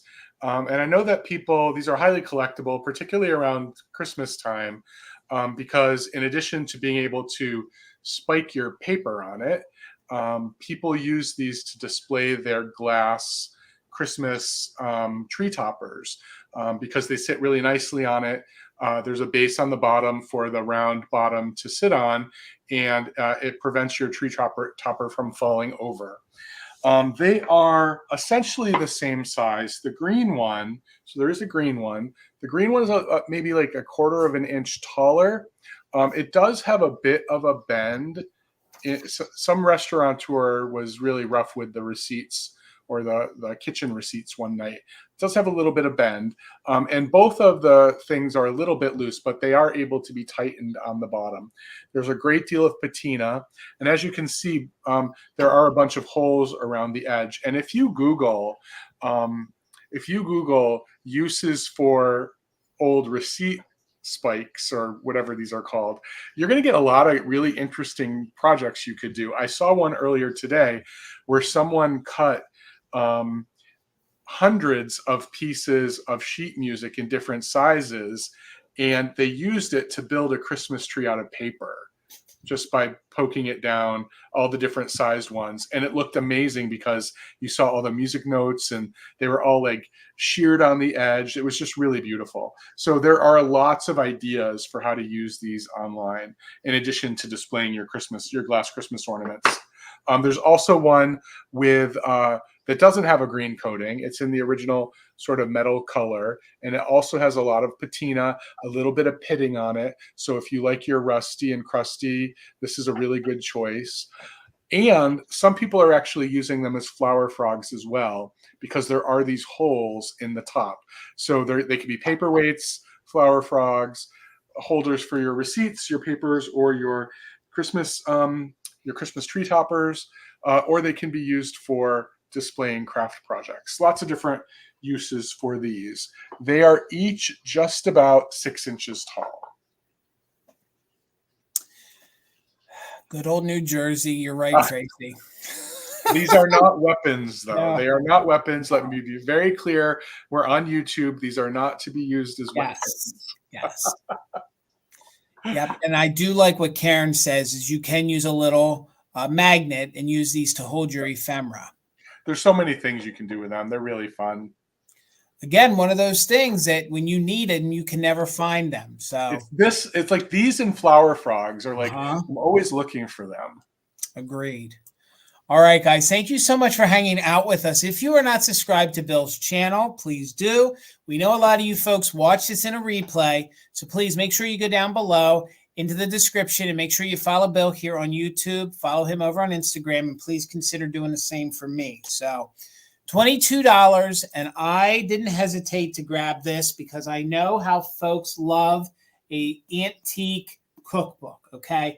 There is condition issues, but I know when I sell the cookbooks at Mother Tucker's, folks love to see condition because that means they were well loved, they were used, and they were used often. So this cookbook is the King's Daughters. Of course, it is the Grace Church from Ohio, which we know that if it's a church cookbook, they got the good in there. It is copyrighted 1913, and it has 241 pages, okay? So the book measures, now, there is some condition issues with the spine, okay? And there is some slight separation of the inside, but it's a very nice script, very fun cover if you wanted to use that just to decorate with, then to actually use the contents. I'll show you in a moment what makes this a little more unique. The book measures about 9 by 7. It is a hardback book. Again, it is from 1913. I want to be very careful with this. The person loved it so much that they made sure on the inside cover right here, they hand wrote that the rhubarb pie recipe was on page 87. So you can see there is some separation. Well, it just completely pulls apart there. So I just want you guys to know that. I've been very careful with this book since I found it. I love these older ones. So the publication is from 1913. What I find very unique about this is that it seems like this was a sponsored promotional cookbook because there are a bunch of well, I shouldn't say a bunch. There are multiple advertisements that are throughout the book. So if you guys like to collect the little baker's chocolate with the Dutch woman on it, there is one of those advertisements in there. It gives all different kind of confection recipes here. So it has all sorts of confection recipes on the inside. It also gives you very, very generic recipes, which was kind of surprising to me. It's also sponsored by this Knox gelatin. I had never heard of Knox gelatin. Have you heard of Knox gelatin? They have sponsored and are on the top of each page, okay? That's a gelatin I had never been heard of. Then it gives you different recipes, like it teaches you different things like boiled rice, baked rice and cheese, so on and so on. And again, if I could find, that was the one page I bookmarked. I want to show you guys. I think it was up here in the front. What I also love is, before we get into it too much, is there's actually an area with beverages. It teaches you how to make different beverages. Not the cocktail ones, but the non-cocktail ones. So this one I found to be one of the most interesting parts of the book. So it is $22 if anybody's interested. Here is an advertisement from Quaker Oats. Now, this is from 1913. So basically what you see here is it's basically them giving so much of the funds to make sure that children are fed all over the world. So I have to believe that this was probably one of the earliest attempts to show that the corporations were going to try to help better the world and, make sure children of all different countries got to eat. So not only is it a fun recipe book with 241 pages full of recipes, it's also a promotional one. And then when you really want to get into it, it has all sorts of different advertisements from the town. So then you have the funeral vehicle. So you have the funeral parlor. Knox brand is from Canada. Okay, Colleen, I did not know that. So, I mean, the book does stay together. The binding has separated. There is some wear to it. But I have to tell you, when it comes to cookbooks, this is probably one of the most unique cookbooks that I've ever found, with all those different things. The fact that Knox is in there, you have Quaker Oats in there, you have Baker in there. And I have to be honest with you, I'll show you one more thing, and I'm not seeing any interest. That's okay. Well, I want to show you this too. Here on this page, you have a ton of local advertising for 1913.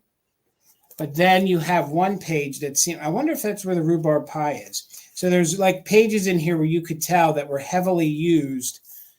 And I do know that's what folks love. Folks that come in that are true cookbook collectors want ones that have been used like this. But I'm not seeing any interest. That's okay. It was $22. It is an antique. It's an antique cookbook from 1912.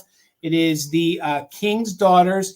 Yet, not only is it a church cookbook, but it was a sponsored cookbook, which is really odd considering the era. That didn't kind of go together. So, William, thank you so much.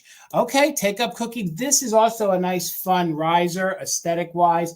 And this is not one of those cookbooks that you do see all that often. So let's go ahead and do a quick countdown here from William. Thank you so much, sir, for the bid. So we're looking for 23 or more. Let's go 20, 19, 18, 17, 16, 15, 14, 13, 12, 11, 10, 9, 8, 7, 6, 5, 4, 3, 2, 1. Bid end. Definitely a fun book, all the way from the font to the wear to it to all those goodies on the inside. The fact that some corporate companies sponsored a local church is just not, at least the norm around here. So, William, sir, thank you so much. If you take up cooking, please let me know. We'd like to sample some of it, sir. Thank you so much. All right, Bill. Some rhubarb pie. Bring it up to Indiana in December. Yes. Yes. All right, $20, Jason. I have another piece of glass, but this is from a different part of the last century. This is more of a beautiful mid-century piece. It is a piece of cased glass, and the people who have listed this online say it's amber. I don't think amber is a good descriptive word for this. I would like to refer to this as butterscotch because it is yummy. It is such a great color. And there's a gradation in color. It's a bit darker, then it gets a lot lighter, then around this bulb, it's the lightest.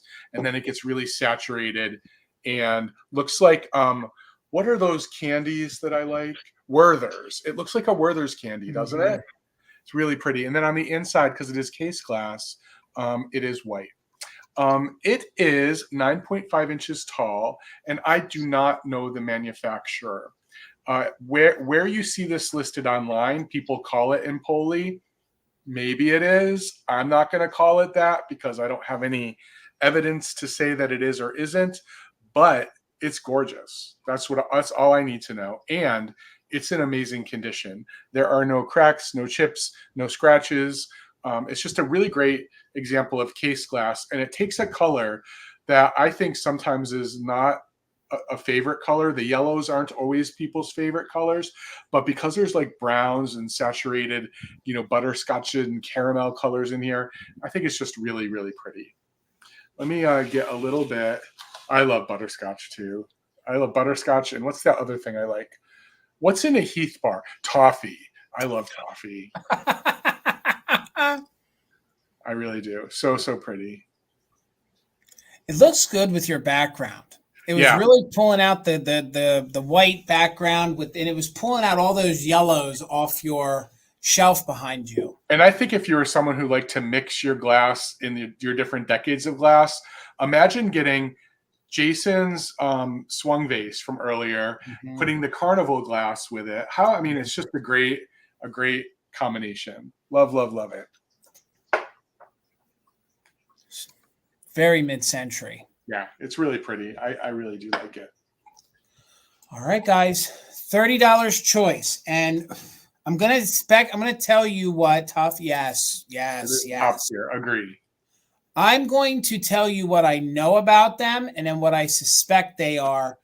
But they're going to start at $30 each, and there's one condition issue. I believe that these would have been their stoppers. I believe that the previous owner went ahead and somehow adhered them in there. They are not coming out. I don't want to try to pull them out. They're antique Victorian glass. I'd be afraid that they would break. So I have for your consideration choice on the blue milk glass. I believe that they are from Czechoslovakia because usually when they're from Czechoslovakia, they have the milk glass base. If they were French or if they were France, they would be the complete white. And now I'm drawing a blank what that would be, the blue you would call that. So I believe that they're Czechoslovakian. I believe that they are early 1900s, and they are probably perfume bottles, or they are They're either bureau dresser bottles or perfume bottles. And they're dresser jars, definitely. That's what I think too. So they're in very, very good condition. It will be choice because it pains me to split them up, but I am going to do choice. So you can see with the 21 on the bottom, that's how we're going to distinguish the difference. They are hand painted. So they have a lot of hand painting on them, and there is a lot of paint left on them. The little bit of gold is missing here on the top. Very good condition. They measure just about 9.5 inches tall by about 3.5 inches wide. If you guys do research on these, this is an insane price. It has the Moriage style effect. So there's enameled paint work on there, and it is almost 90% full intact. So if you guys are looking for a very, very unique piece of antique Victorian glass, I do believe it's Czechoslovakian.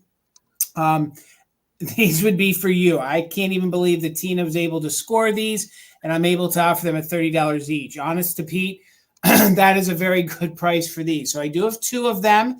They are very identical. The one does not have the 21 on the bottom, although it does have other notations that proves that it was hand painted. So let me show you again some of these great floral designs on here. If you guys are into antique glass, these are super unique. I will say that with these stoppers that I do believe are glued in, you definitely could, if you wanted to, use these as candle holders. If you had the right taper candle and you bought both of them, you could use them as taper candle holders. We actually thought that that's what they may have been at first, but usually the stoppers like that were meant to be little mini vases, or they were meant to put drops of perfume in as sort of aromatherapy. Like toilet water, right? Yeah, toilet water, Yep. So, I mean, these are super unique in the aspect that you don't normally find multiples of them. That little bit of gold paint wear isn't much of anything. Look how much detail still remains on this gorgeous paint. It's a very Tiffany blue. But it is blue milk glass. The base of it is blue. Honest to Pete, the fact that I'm offering 2 of them at $30 is just, it's something that is very amazing. This is very hard to find, especially with all this original paint still intact. You know, if you guys know Bristol glass, you know that years and years of cleaning them can take a lot of it off. Somebody loved these and took very good care of these. It even has its original enameled blue paint ring around here. Not a lot is missing. Very minimal missing here around the middle part. And they're definitely a sizely piece. They're coming in about 9.5 inches tall. So look how. And in contrast to Bristol glass, which is typically very thin, this is a nice, sturdy, thick glass. It is. And the fact that there's 2 of them. Now, there is not really a glow to them. I mean, if you want to put them under a black light, if that would be your thing, they're going to glow like a purple. But if you guys do a little bit of research on these, you're going to see how much these normally go for. And usually you don't find 2 of them, and they are different, unique, harder to find sculpts because usually the stoppers are missing. The stoppers usually are damaged. There is no damage here at all, and they're in very good condition. So I can understand $30 is probably a lot for folks to see the value, but if you did research on these, you will see that they're worth more than $30 each. But we wanted to bring them here first, and we will bring them back in the recap in case you guys need to think about it. So let's get Bill going over here. All right, Bill. $24, Jason. And what do April showers bring? They bring May coffee. Flowers. Oh, I thought they bring toffee. Don't they bring toffee? That'd be nice. I'd rather have toffee than Mayflowers, but they do bring Mayflowers. And Bill, you can't say that. That I'd rather have toffee than flowers. You can't say that. Well, flowers have already been picked. I like having them anyway. I have this gorgeous little May angel. I don't know which manufacturer this one is. She has just marked Japan on the bottom. So if you were looking for a May angel, if you know a May baby, I'm not going to spend a lot of time on this one because I know the angels are, people either want them or they don't. But she is in very, very good condition. The only condition issue, her spaghetti is great. Her paint is great. No chips or cracks on any of the parts back here. She does have a rub in her paint on this wing. You can see that they're not chips. The glossy paint right there and there has rubbed off. It's rubbed up against something and rubbed it off. But she's fantastic. I love the little side nod that she's doing with her head. She has a super pretty face. Let me just get some black behind her. Really, really pretty May Angel holding this gorgeous, large bouquet of roses. She, like all the angels, she's about 4.5 inches tall. She's got 2 cute little blue bows on the front, and obviously says May Angel on the back. Again, the spaghetti and the paint are all in really great condition, as are her wings. We always look to see if those have been repaired. They have not. Really fun if you were looking for one. And I love the little pigtails that she has. They're fun. She is really fun. I've never seen her one. Bill.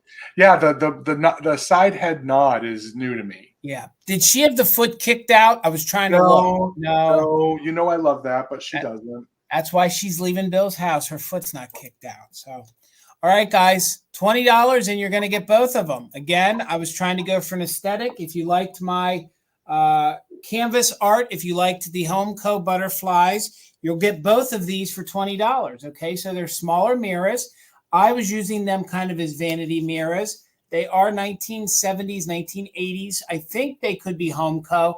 They are that Sirocco style plastic. You know, when they went away from the composition, they are now the plastic. But do they have great detail on them? Let me tell you, like, they look like they are wood. And there's where you're supposed to hang them, but you can hang them in any fashion that you want to if you just fasten them with something else. So you're going to get both of these smaller gallery mirrors. You know, they're fun. You can use them like I did as a little dresser, mirror. Or you could use them, next to one of your larger portraits. So $20 gets you both of these. They measure about 6.5 in diameter. So 6.5 in diameter. I guess they're almost like an octagon style, but they have great detailing on them. And what I often say is that a lot of homes that have drywall these days, if you put heavy, heavy things on the wall, you can sometimes pull the nail out. These are a nice weight where they're not going to pull on that nail. So look at the great detail on there. There's no scratching. There's no damage to the bit at all. You get to see my background. That's the fun part. I know when I'm watching lives and somebody's showing a mirror, I'm lurking in to see what's in their background, but that's just my inventory. So they almost have like a diamond effect here on it. So it almost falls into a mid-century kind of feel as well.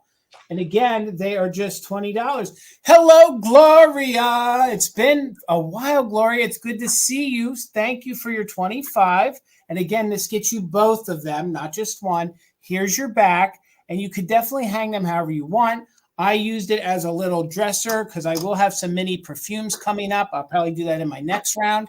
But they're also great to hang on the wall. So we're in at 25. Thank you, Gloria. 6.5 inches in diameter. Patty is in at 26, so we're looking for 27 or more. Again, there's no damage to them at all. They are that heavier plastic that like a Homeco may have had, or you would have bought in the department store in the late 70s into the very early 80s. So let's do a countdown on them. You get them both. 20, 19, 18, 17, 16, 15, 14, 13, 12, 11, 10, 9, 8, 7, 6, 5, 4, 3, 2, 1. Bid end. Thank you all, 130 of you, for still hanging out with us. We value you guys so much. Thank you so much, Gloria, for the 30. So we're looking for 31 or more. Love these mirrors. They're just so different, so unique. There is the bid end. Patty had a just in case of 41. So Gloria had a 30. So Patty, you get both mirrors for the top bid of $31. Thank you guys so much. Thank you, Gloria, and thank you, Miss Patty. On to you, Bill. So I have some frames too, Jason, and these are going to start at $11 for choice. Okay. I have 2 Victorian-era prints that were made from engraving. And this is the first one. It's these lovely ladies in their big Victorian era dresses. What you can't see is that at one time they were fully colored.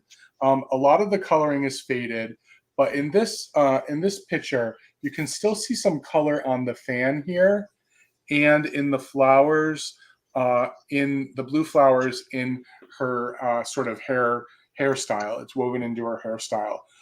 What's interesting is on the bottom there is some provenance, which I'll read to you, but it's hard to see.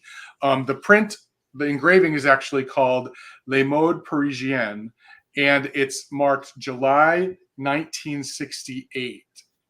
1868, sorry, not 1968, 1868. And right above the writing is the name of the engraver who made this engraving that was then later made into a print. So really pretty. It is, these ladies are 6.5 inches across and 9.5 inches tall. They are framed in this manner with nails on the back on cardboard in a simple but I think nice black frame that's beveled. So that's the first choice. Now the second choice is the same size, except this one is horizontal and it's in a different frame, sort of like a striped tigerish sort of frame. Same sort of in content in the picture. It's an engraving. It's a print of an engraving, but you see a bit more color that lasted in this one. This lady, for instance, there's still a lot of blue that you can see on her dress.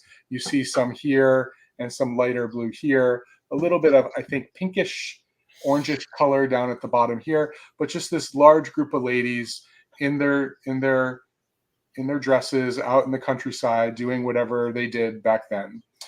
This one has a little bit rougher back, but everything is held in there nice and tight. And this one does have a holder. Same size, but it's 6.5 inches tall this way and 9.5 inches across. Bill, forgive me if you said this. That one that you're holding right now, would that be like a tiger's eye wood or a look that it's you're going something for? like that. I don't know the woods very well, but I've heard it called that before. So very period correct. It's very period correct. I think it is. I think it is. Yeah, these are definitely, I mean, there's no doubt that these are old, really old. They may not be, because the engraving was made in 1968, the prints may have come later, but they're still pretty old. Right. So and really that's 1868, right? What's that? Is it 1868, right? 1868. Did I say 1968? Yeah. 1868. I was going to say, that was more dress up for 1968, but that's definitely 1800s. Yeah, it definitely is. They would look good with my bureau bottles as the background and hanging. Yeah. I mean, again, a lot of what you and I brought tonight looked good together. We didn't even talk about it. And I had my stuff pulled on Saturday, so I didn't even know. That's crazy how you and I overlap or think alike. Well, thank you for your bid, Lisa. We're looking for now 12 or more for choice, and I'm going to start the countdown.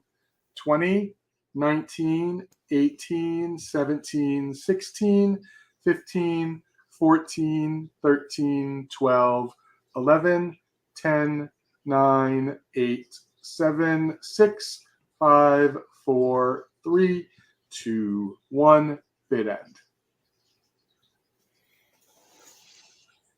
I love how one's vertical and one's horizontal. Yeah, it's pretty cool. It's pretty cool.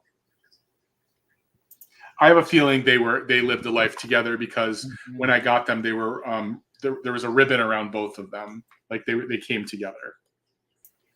Thank you for your just in case, Lisa. It did come in after, but you didn't need it. So you can let me know at your bid of 11 if you would like the two ladies or the group of ladies, or both, of course. And thank you. All right. And again, Karen G., thank you so much. Kim, thank you so much. Thank you all our other mods that have hung out with us and helped us tonight. My next round is going to be $15 choice. And it's going to be choice on sets of 4. I believe these are from the 1940s into the 1950s. They are miniature perfumes, and they are all from France. So, folks, please, you got it that she wants both, right? Yep. So please don't make me try to pronounce them, but most of them are still full. So it'll be $15 for one choice of 4 miniature perfumes, and I will show them to you up close. The person that wins is going to get this one for free. So this one barely has any left in it, and this is Cordon d'Argent. Dajan? Oh, Bill, I should have had you help me speak it because you're doing way better than me. So whoever wins, say what and who? I just said I speak a little French. Oh, okay. So whoever wins is going to get this one free of charge. So whoever wins and gets first choice. So all the little bottles roughly measure about 1.5 inches tall. So here are the 2 in the first set of 4.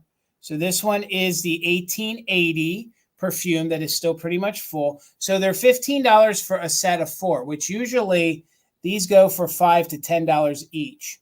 So there is that little perfume bottle right there. And the research I found on the few that I could find, most of these were from the 1940s or the 1950s. So that's another Cordon. It seems like a lot of them are Cordon perfumes, and they definitely smell like Gam's perfume. So if you guys are into the little miniature perfumes just for decor or the miniature size bottles, this one is really, really fun here. And I apologize that the camera is not doing doing them justice. So those are the first 4 in the first set. So you're going to get all 4 of these, $15. Those will be your first 4, the 4 I just showed you. It's tilted here so you guys can maybe see them a little bit better. Again, this is your first choice at $15. God forbid my camera works. These will be your second 4 in the second choice. Come on, camera. There we go. Now we're getting in there. Thank you, Patty. Just some of the font on these is amazing. And the fact that they still have some perfume in there just blows me away. So this is the first one in your second set. Patty, I see you for 15. Thank you so much. These are just really, really fun. And I have to say, some of these, I didn't do a lot of research on. Some of these little ones could be a little harder to find when it comes to the scents. So there is another label. There we go. Hopefully you guys are able to see it a little bit better than reversed on me. And again, they're all about 1.5 inches tall. Is that reading pretty well, Bill? Yeah, that one's reading. You can see them. All right. So those are the 4 in your second set. So we're at 15 with Patty. Thank you so much. We're looking for 16 or more. Here are your 2 sets. That is the first little set that I showed you right there. Again, the largest one's about 1.5 inches, and then you work down. And then your second set is right here. These are really, really fun. They'd be great to fill, Bill's little case that he had that he showed. They'd be fun if you wanted to wear some of it again. And again, that's less than $5 each. And then whoever wins is going to get that one free since that one was sort of empty. So let's go ahead and do a countdown. Patty's in at 15. Thank you so much, Patty. And it will be on choice. So 20, 19, 18, 17, 16, 15, 14, 13, 12, 11, 10, 9, 8, 7, 6, 5, 4, 3, 2, 1. Bid end. Good night, Dusty Moose. Have a good night. Patty still has the top bid. Thank you so much, Patty. So you just have to let me know then. It looks like you're going to win it. Thank you so much. There's our bid in, Karen G. So let me know, Patty, did you want 1 or 2? And of course, no matter what, you get that extra 1 since you won. So just let me know if you want 1 or 2 or both. And remember, this set here is your first set. That is your second set. All right, Patty, thank you so much. That's a great score. Congratulations. Thank you so much. All right, Bill.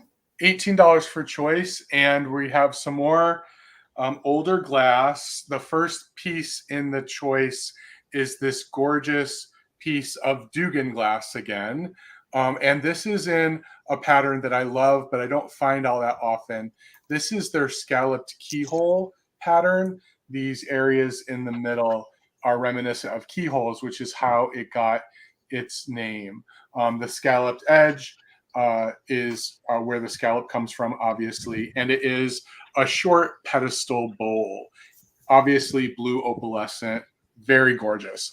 I do want to point out there's a condition issue with both of these pieces. This one has some flint in the glass, which is some trapped ash. It's inside the glass. It's encased in the glass, typical of this older glass because they didn't have a lot of, airflow in the glass studios. So things would get trapped in the glass from time to time.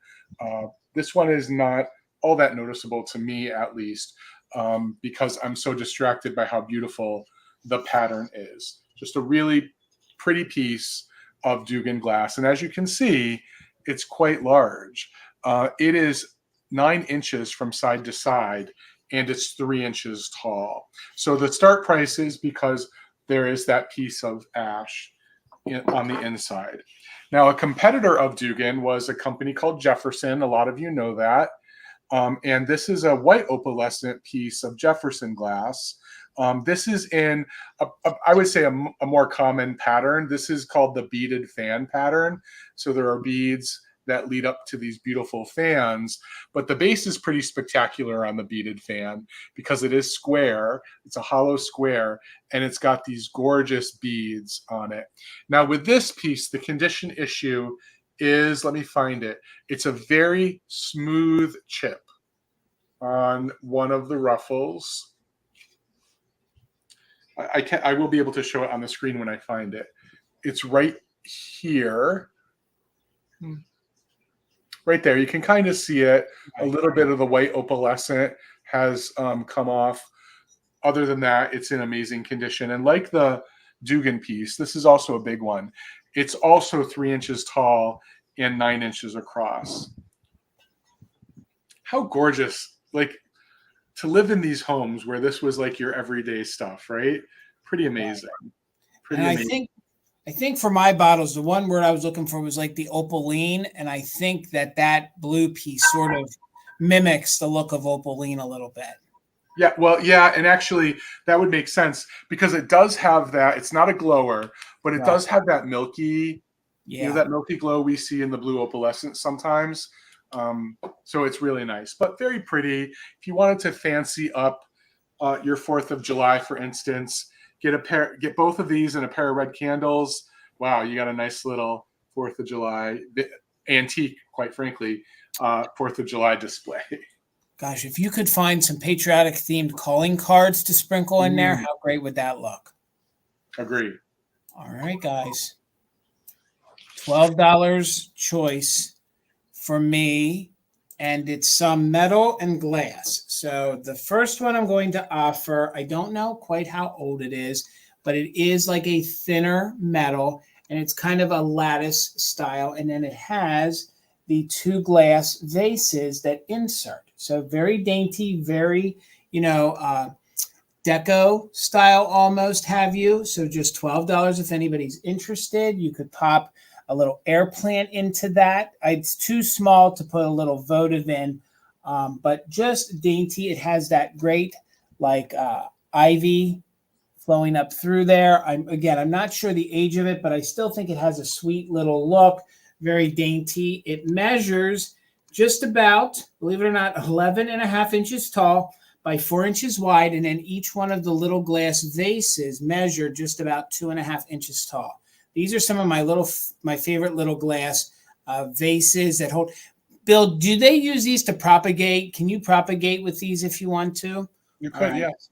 I think that would be a fun little addition, and that would hang on your wall. So that's not going to stand on its own. It's going to hang on the wall. So let me take those out so they don't break while I sit it down. And then the second one at $12, I believe, is a little bit older. It has a cobalt glass insert inside the metal wrought iron little holder. So this one, I do believe, is probably from the 1930s. With a gorgeous piece of cobalt depression glass.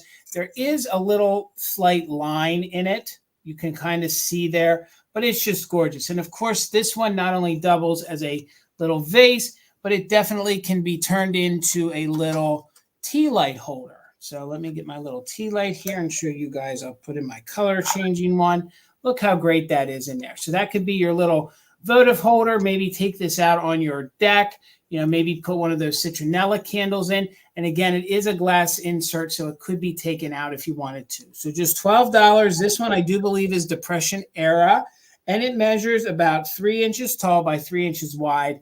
And that's me measuring the metal base. So the metal is in very, very good condition with those leaves on there.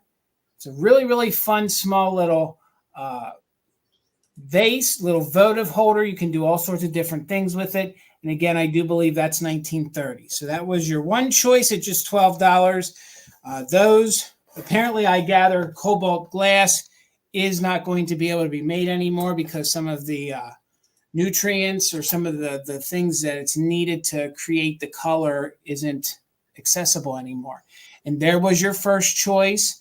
And this one would be your wall hanging. So I thought the two of them would look very nice together in your decor, but I'm not seeing any interest. We're going to keep it moving, and we're going to get Bill back over there. They were $12 choice. All right, Bill. I have some mid-century Scandinavian metal next. Talk about something that Garden Guy Bill has never brought before. This is going to start at $8, Jason.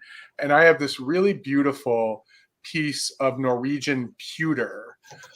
It actually is marked on the bottom, Norway or Norwegian pewter, and it comes from an area of Norway, which interestingly enough is called tin, Tinn, but the metal is pewter, not tin. It's the province in Norway that's tin.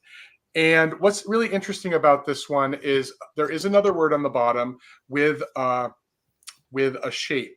And the other word is Greenlandia. This is actually, while this is made in Norway, this is meant, and you can actually see the island of Greenland.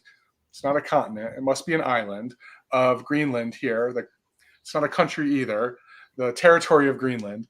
And all of the images that are embossed on the side of this vessel are reminiscent of Greenland. So here is someone who is hunting a polar bear. Here is someone who is leading a sleigh of dogs with a beautiful sunset in the background. And these are all raised. These are embossed and raised. Here's a little band playing out sort of in the environment somewhere. And then this one is a kayaker that looks like they're fishing with a spear.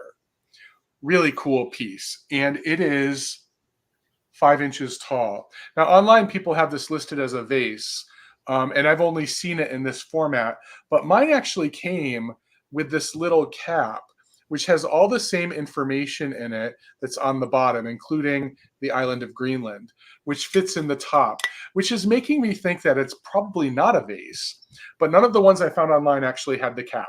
So it's some sort of other vessel that obviously would hold something. What that thing is, I don't know. But I just think if you're someone who loves art, especially art that is either like world inspired art or indigenous art, I think this is really nice piece. I've never seen anything like that. I mean, it has a very, brutalist kind of 60s kind of feel about it.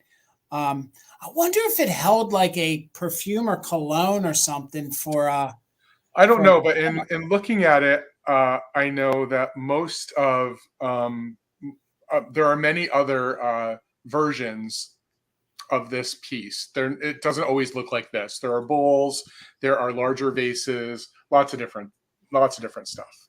All right, Gavin says whale oil, maybe steel oil holder, maybe.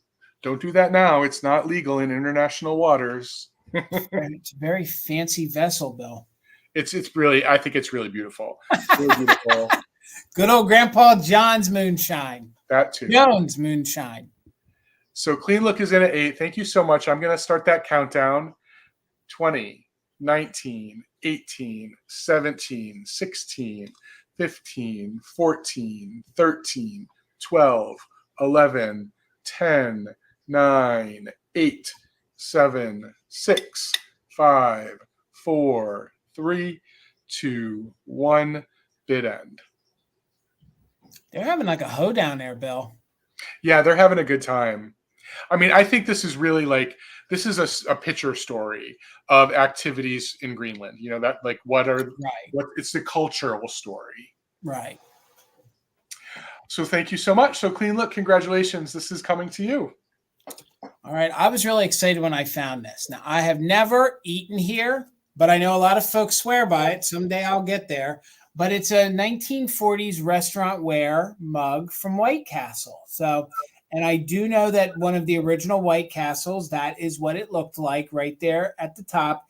And then, of course, it says White Castle Systems Incorporated. And then down here in the small print, it says grab a bag of them. I think that's what it says down there. It says grab a sack of them, I think, down there in the small font at the bottom of the shield. So, again, this is like a stoneware. It's a very heavy restaurant style mug. It would be very fun if you know someone that enjoys White Castle or collects advertising pieces. It is like a D handle almost on it.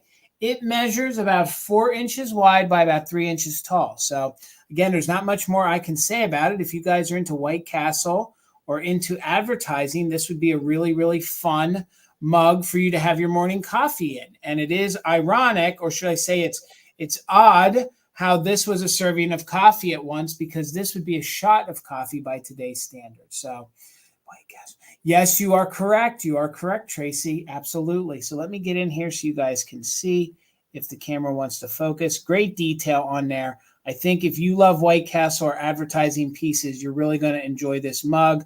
Again, this would make a great gift for somebody. I watched an episode, I think it was of American Pickers, that went to somebody who actually picked up one of these White Castles and had it in their yard and used it for fun. It was, a decommissioned White Castle building. So not much more I can say about it. It is restaurant ware. It does not say that it is stamped USA unless it's deep in there. No, but it is a heavier stoneware style mug. Really, really fun if you're a mug collector or you know someone that loves White Castle. I thought this might make a great Father's Day gift for them. No chips, no cracks to report. It's a very, very heavy mug. It is your typical diner style mug. I don't know if maybe this was mugs that they used at White Castle or maybe a giveaway, but in all my research, it says that this mug is from the 40s to the very early 1950s. So again, $12 start if anybody's interested. That is about the size of it. It's a very nice in the hand sort of mug. There might be 1 or 2 little tiny stains on it. But again, remember, this probably had a life in a White Castle for a long, long time. It is very clean for the most part on the inside, but I do believe that it has been used. East Coast does have very good food, Mary Beth. I do agree. So $12 if anybody's interested on the White Castle mug. And we got one more round. So let's pass it back over to Bill and let's keep it moving. All right, Bill. $9, Jason, and I'll make this a quick one. If anyone's interested, I have a gorgeous Fenton Daisy and Button clear glass top hat in amazing condition. This isn't the really small one that's the toothpick holder, and it's not the massive one, which is like a punch bowl, if you've seen that one. This is that one that's kind of in the middling size. It's in great condition. It does not have a glow in case anyone is interested, but it is in that gorgeous pattern that catches the light so much because there's so much detail in the sculpting. It is the middle child, Karen. It is the middle child. These are great for lots of different things. It's big enough to be a pencil holder, just to give you a sense of the size, a votive holder, to put those larger cocktail toothpicks in for a party, Q-tips. I mean, so many things you can put in here. And it's just a gorgeous piece of sparkly glass. I mean, it sparkles. Look at the way it sparkles. Really, really nice. I love using these as 4th of July or even mix them in for your St. Patrick's Day or New Year's. Yeah. Do you remember that massive one that Sherry had that one time? I wish in retrospect I got it. Yeah, I should have gotten it because it, like, my head could have fit inside of it. It was so big. Yeah, that was the one that was an ice bucket, I think. Yeah. We'll bring this back at the recap. All right, guys, my last round. I have some kitsch, and it's $14. When I purchased these, I did not notice the condition issue So I don't know that the next owner is going to notice it. These are a little harder to find. These are all pink ceramic. The tall one here is missing one of its little rosette flowers, okay? But they are made by Napco. So they do have their little original Napco sticker. They are some 1950s fun, and they are like a little cow and steer salt and pepper shaker set. So at least the little rosette is missing on the back of the one, but there's no damage to the tails. A lot of times the tails sustain damage, but just that one little rosette is missing. I didn't realize it, and they measure just about 3 by 3. So these are really, really cute. Freeman McFarland made pieces in the same exact kind of pink. But again, it's the whole pottery. So they are not painted pink at all. So thank you. I think they are darn cute as well. Plus, they're the little halo ones, which are very collectible. And the holes are right here. So you have the 2 holes right there at the top of the head. No damage to the feet or the little horns on them. These are just dainty, cute little pink salt and pepper shakers. And then there's your derpy little cow. You have the little holes right up here at the top. Super cute, great little kitschy little stance. Kind of like you don't know if he's stunned, what's going on. But again, please note there is a little rosette that is missing there on the back. So when I purchased them, I didn't notice it. So I can't imagine that the new owner is going to. And if it didn't have that condition issue, they would be more than $14 start. So it is a set of salt and pepper shakers, Napco 1950s, and they are in the pink colorway. I feel like they're getting washed out, but I think you guys can see how pink they are. They're very vibrant, very bubblegum pink in person. They are a more matte, sort of bisque kind of finish, which is a little easier to clean, and they're just stinking fun. If you guys are looking for some kitschy shakers, especially the halo ones, these would be it. So, but 14, I'm not seeing any interest, and I think we're going to get ourselves into a pretty hefty recap. So I've seen the lambs of those, but I've never seen those before. I've had the figurines that were like that, and I've had the ones by Napco that were purple, but I've never had the pink ones. So those are cute. Well, guys, thank you so much, and we're going to do a recap, and thank you, Karen G. Bill's going to explain to us how the recap's going to work. So get your fingers ready, guys. Yeah, in many ways, the recap works just the way that the regular sale worked, except we're going to go much more quickly. We'll probably do 2 or 3 items each and kind of ping pong back and forth just to give us time to write anything down if we need to write anything down. But we're going to show an item quickly, describe it, tell you the condition issues, tell you the price. And if you're interested, you can put a bid in. When we see a bid in, unless another bid comes in within a reasonable amount of time, the person who put the claim in will receive the item. But if we do see another bid or 2 come in a reasonable amount of time, we will announce a countdown. The countdowns will begin at 20 again. Karen Gillette will remain our bid ender, and the just in case remains in effect during the countdown.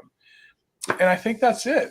We've got some nice stuff to show again. So I'm going to start us out. The first thing I'm going to bring back is $20 for this gorgeous Butterscotch. That's what I'm calling it. Cased glass vase. It is 9.5 inches tall. So if anyone's interested, you could write 20 vase. Also for 20, so it's going to be important for you to write the word that I say. I have that gorgeous hull planter as well.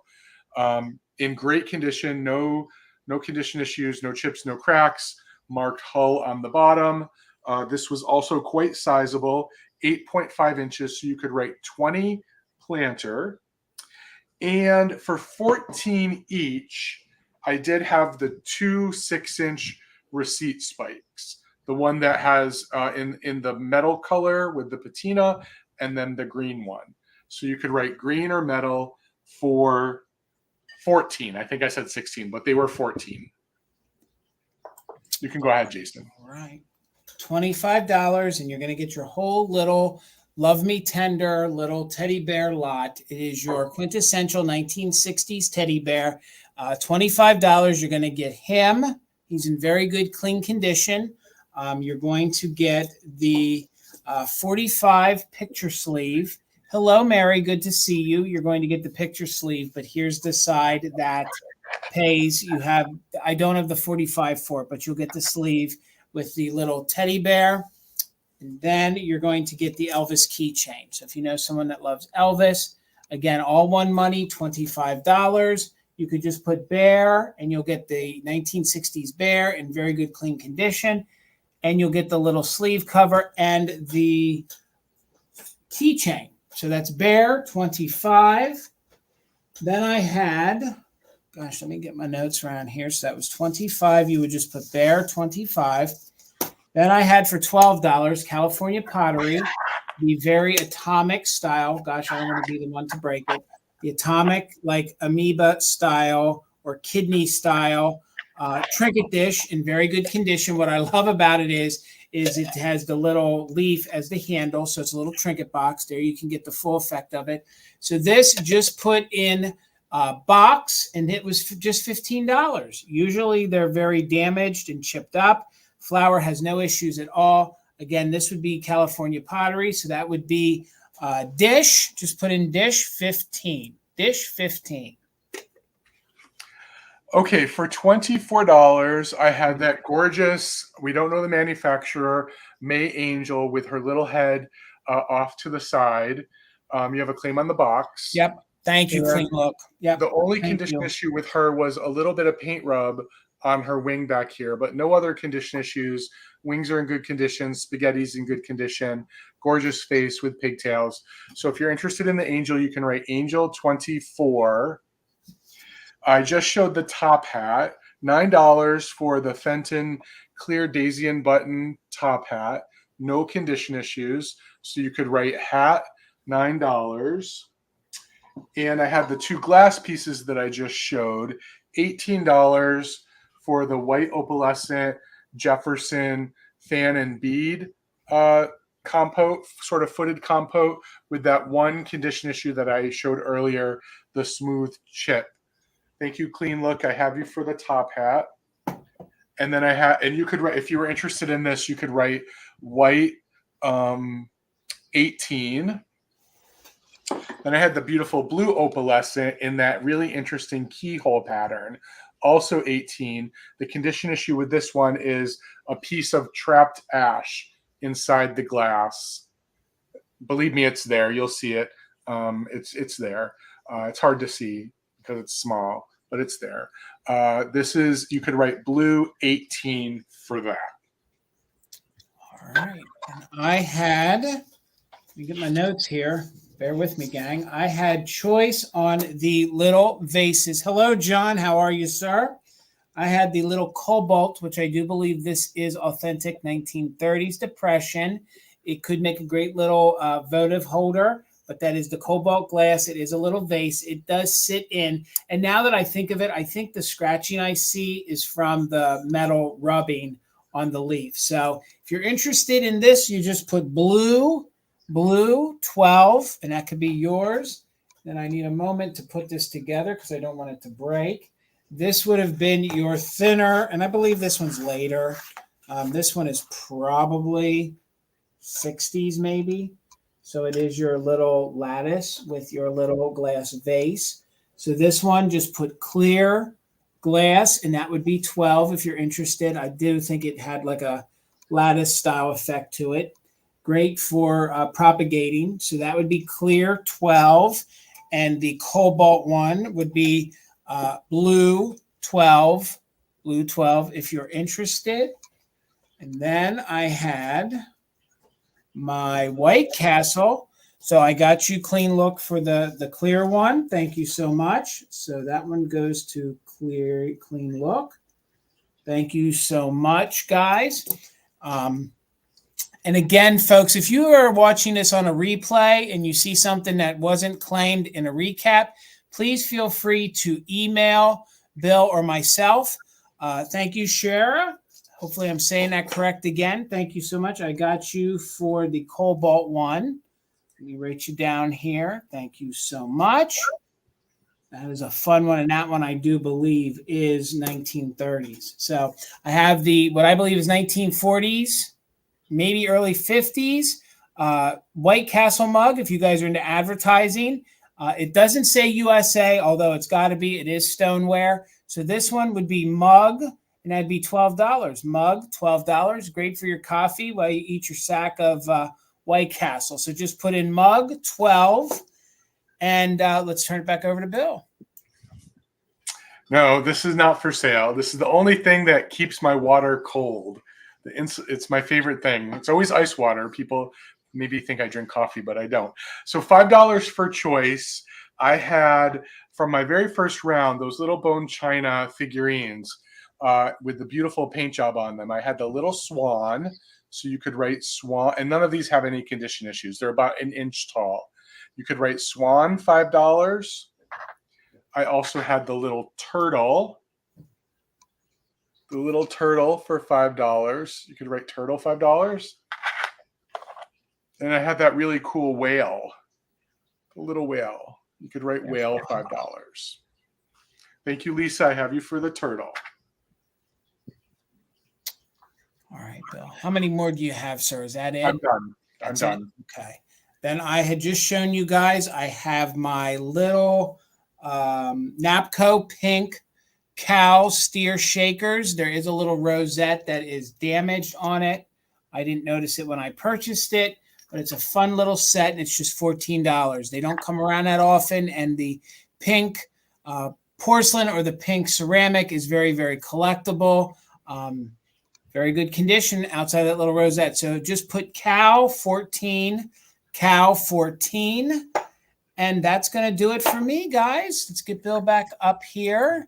Thank you guys so much for hanging out with us. Again, like I just said prior, if you guys see something that was not claimed in the sale or during the recap, please reach out to Bill or myself. Our emails are right below us. They're also in the description, and we are going to do our best to get you guys invoiced. Karen G., thank you so much for being our official mod and bid ender. We could not do it without you.